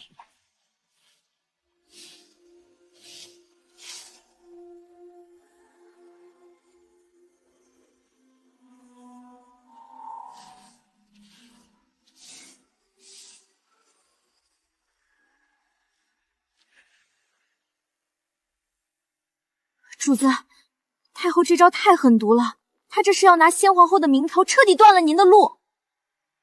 追封，太后倒是替我省了好大的一番力气。她以为这是一道压死我的催命旨，殊不知这恰好给了我最好的借力点。太后先抛出追封的懿旨，我再顺势抛出魏明珠的遗书，这般顺理成章的破局之法，比我自己去谋划要高明100倍。主子，明日是场硬仗，您再多用些吧。大战前夜，最重要的不是吃得饱，而是睡得着。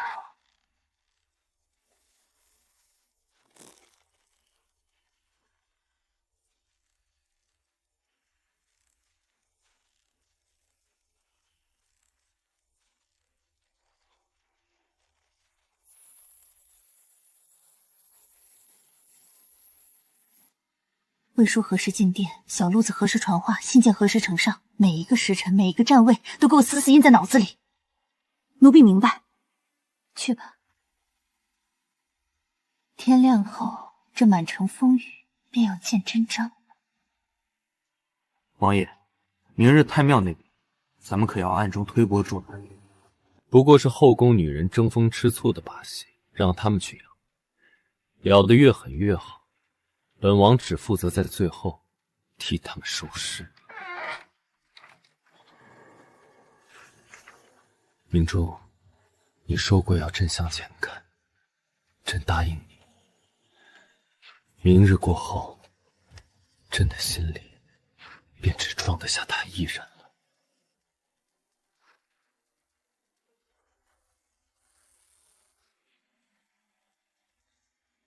今日我不做任何人的替身，更不做这深宫里任人摆布的棋子。今日过后，这大燕的天下人只会死死记住一个名字：沈南桥，大燕贵妃。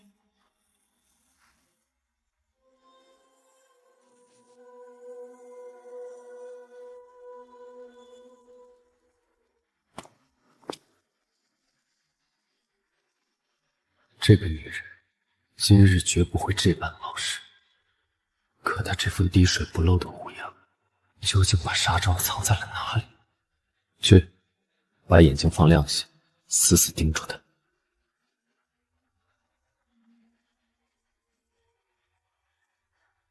姐姐，妹妹这心里总觉得七上八下的。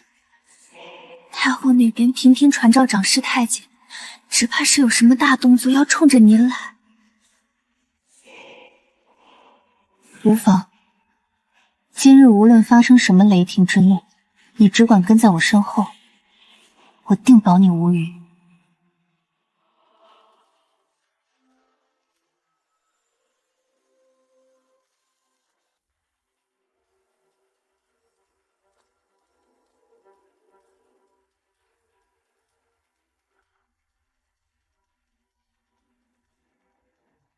老叔，今日这破局的重担便压在您身上了。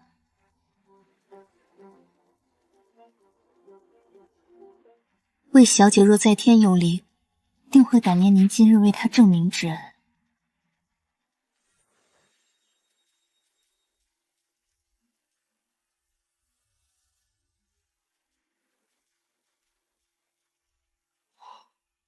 太后懿旨，哀家感念将门忠良、魏氏之女明珠，英年殉国，忠勇可嘉，特追封为贤德皇妃，入皇家御蝶，永享太庙香火。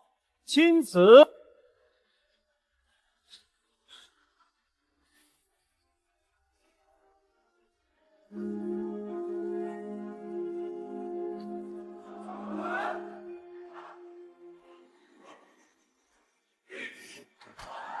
太后，您终于把这戏台子给我搭好了。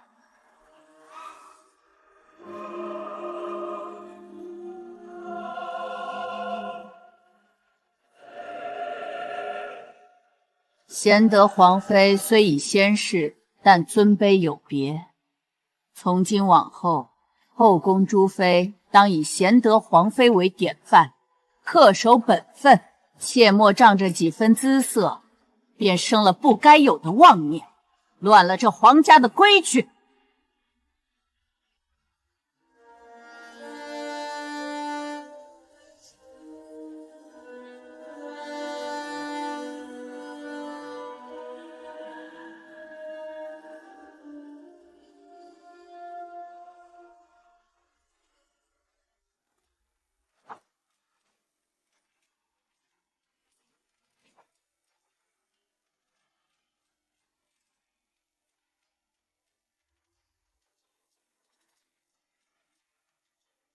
太后此举大善。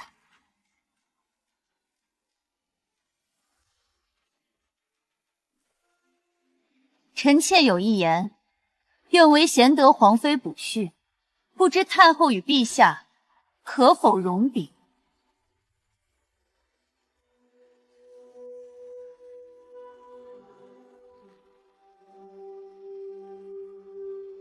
贵妃有何话？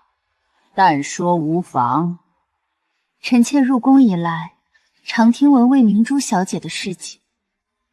她少年英武，深明大义，随父征战四方，不幸以身殉国，惹天下悲痛。太后今日追封贤德皇妃，是为我大燕留下一面忠义之镜，臣妾深表敬佩。先将太后捧上高台，洗清我心怀怨怼的嫌疑，接下来才好拆她的台。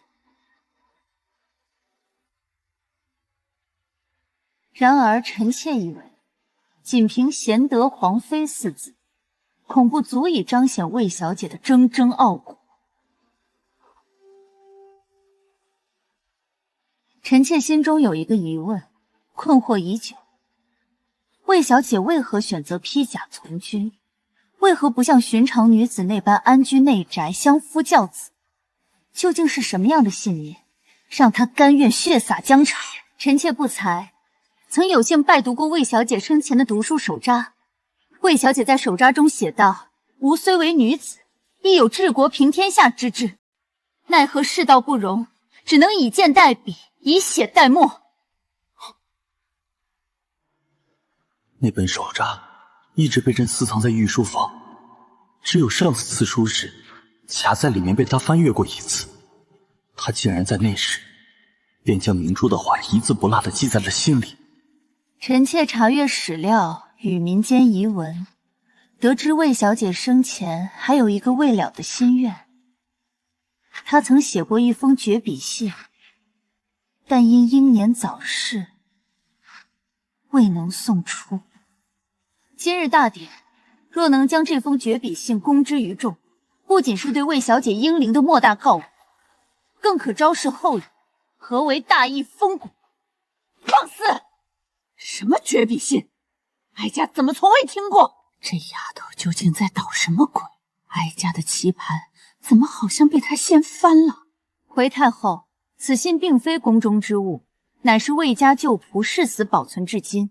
若太后不信，此人如今就在宫中，可以当面作证。沈南桥这是有备而来，但那信里究竟写了什么？在未摸清底细前，本王且先作壁上观。既然涉及先烈遗物，不妨一看。传！草民魏福，乃前将军魏家老仆。我家小姐临走前，将这封信死死托付给草民。草民贴身藏了10余年，不敢有片刻遗失啊！